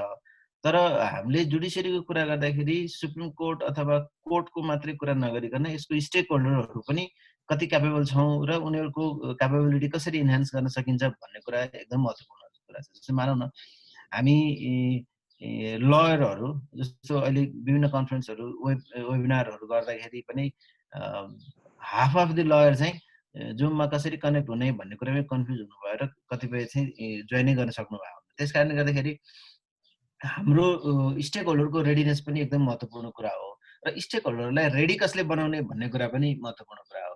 अब हामी केही कुराहरूमा सुप्रिम कोर्टले जस्तो भिडियो कन्फरेन्सिङबाट चाहिँ विटनेस टेस्ट गर्ने खालका कुराहरू टेस्ट गरिसकेको कुराहरू प्र्याक्टिसमा अलिअलि लिएर थालिसकेको अवस्था हो। अब यो म चाहिँ डिजिटाइजेसनको फेभरमा लामो समयदेखि बोल्दै आइरहेको, हुनुपर्छ भन्दै आइरहेको। यदि तपाईँहरूलाई थाहा छैन भने यो जुन नेपाल ल कमिसनले जुन लको जुन डेटाबेस लिएर आएको छ त्यसको एकदमै सुरुवाती स्पार्किङ आइडिया मैले सजेस्ट गरेँ खासमा।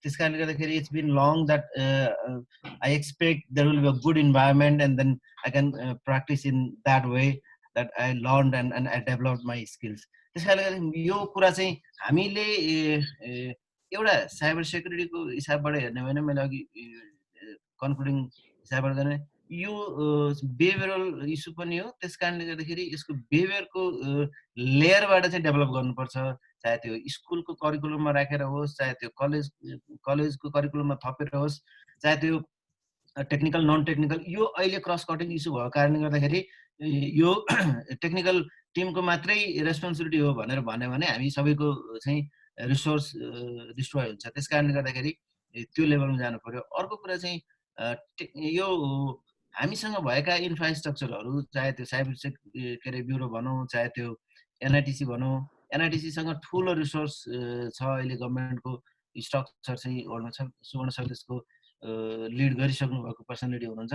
जिआइडिसी गभर्मेन्ट इन्टिग्रेटेड डेटा सेन्टर छ, त्यसको कन्सेप्टमा सुवर्ण सरले धेरै कन्ट्रिब्युट गर्नुभएको छ।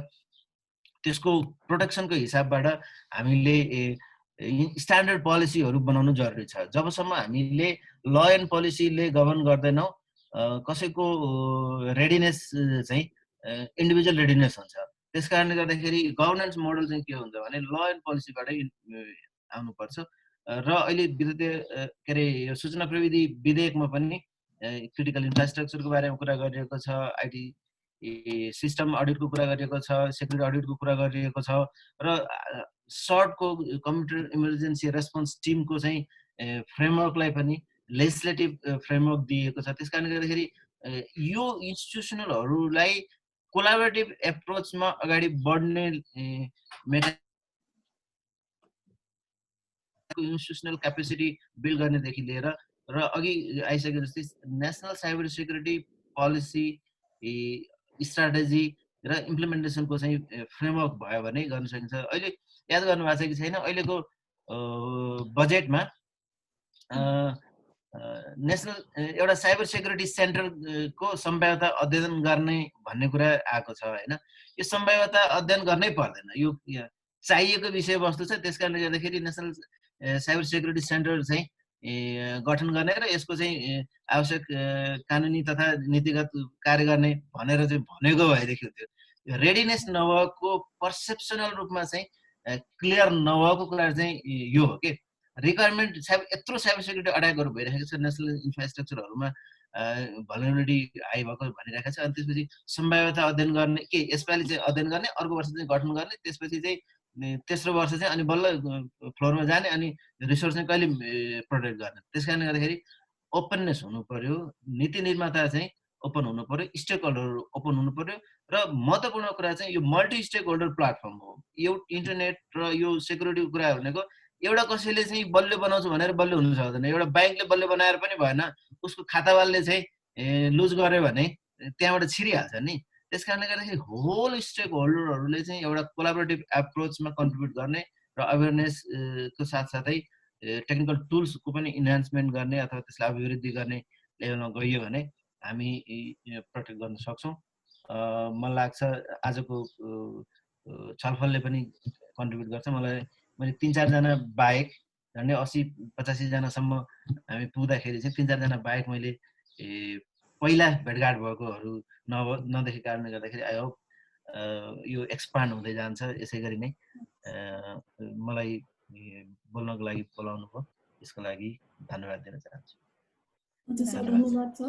आज हाम्रो आतिथ्य स्वीकार गरेर आफ्नो अमूल्य समय हामीलाई दिनुभएकोमा हामी हाम्रा अतिथिज्यूहरूलाई धेरै धेरै धन्यवाद ज्ञापन गर्दछौँ र हाम्रो कार्यक्रम सुनेर धैर्यताका साथ सुनिदिनु भएको हाम्रो अडियन्सहरूलाई पनि धेरै धेरै धन्यवाद ज्ञापन गर्दछौँ। र सँगसँगै अब म सुकृति गुप्ता र नम्रता रिमालले यो प्रोग्रामबाट बिदा माग्दै हामी क्लास संस्थाकी सचिव रेजिना गरुजीलाई कार्यक्रम समापन गरिदिनु हार्दिक अनुरोध गर्दछु। हस्त नमस्ते।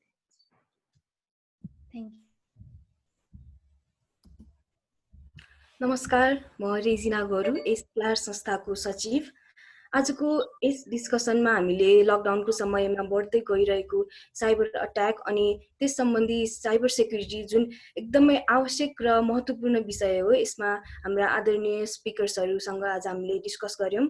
लकडाउनकै कारणले अहिले सबैको इन्टरनेट र साइबर स्पेसमा इन्ट्रेस्ट बढिरहेको समयमा चाहिँ साइबर स्पेसमा हामी स्टेट लेभलमा र इन्डिभिजुअल लेभलमा पनि उत्तिकै नै भल्नरेबल रहेको कुरा औल्याउनु भयो हाम्रा स्पिकर्सज्यूहरूले। र कति समयमा टेक्निकल कुराहरू थाहा नभएर अथवा ख्याल नगरेर हामी साइबर थ्रेट्स सफर गर्छौँ भने कति समयमा कानुनी उपचारको अज्ञानताले पनि हामीले सफर गरिरहेका हुन्छौँ।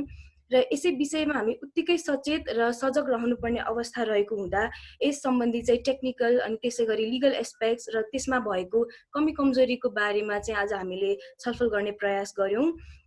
हाम्रो यो सेसनमा साइबर सेक्युरिटीको बारेमा निकै नै महत्त्वपूर्ण कुराहरू चाहिँ बताउनु भए हामीलाई थुप्रै टेक्निकल र कानुनी कुराहरूमा प्रकाश पारी डिस्कसनलाई अझ बढी फ्रुटफुल बनाउन योगदान दिनुभएका आजका हाम्रा स्पिकर सरहरू अधिवक्ता बाबुराम अर्याल सर र चिरञ्जीवी अधिकारी सरलाई म व्यक्तिगत र संस्थाको तर्फबाट हार्दिक धन्यवाद व्यक्त गर्न चाहन्छु। छलफललाई सहजीकरण गरी छलफल सफल पार्न सहयोग गर्नुहुने हाम्रा साथीहरू नम्रता रिमाल र स्वीकृति कुतालाई पनि म हृदयदेखि नै धन्यवाद व्यक्त गर्न चाहन्छु। र त्यसै गरी हामीलाई सधैँ जसो साथ र हौसला दिनुहुने हाम्रा आदरणीय गुरु अधिवक्ता विष्णु बस्याल म्यामलाई पनि हामी धन्यवाद व्यक्त गर्न चाहन्छौँ। र त्यसै गरी यस सेसन अवधिभर हामीलाई साथ दिई सेसनलाई अझ इन्टरेक्टिभ बनाई सहयोग पुर्याउनु भएकोमा पार्टिसिपेन्ट्सहरू पनि हामी आभारी छौँ। र यदि हजुरहरूको केही फिडब्याक्स अनि सुझावहरू भए चाहिँ हाम्रो फेसबुक पेज अथवा हामीलाई पर्सनली पनि हजुरहरूले सुझावहरू चाहिँ राख्न सक्नुहुन्छ र आशा छ आजको यो सेसन सबैको लागि फ्रुटफुल नै रहेको छ। Thank you everyone for being a part of this discussion र यति भन्दै म आजको यो सेसन चाहिँ यहीँ समाप्त भएको जानकारी गराउँदछु। धन्यवाद।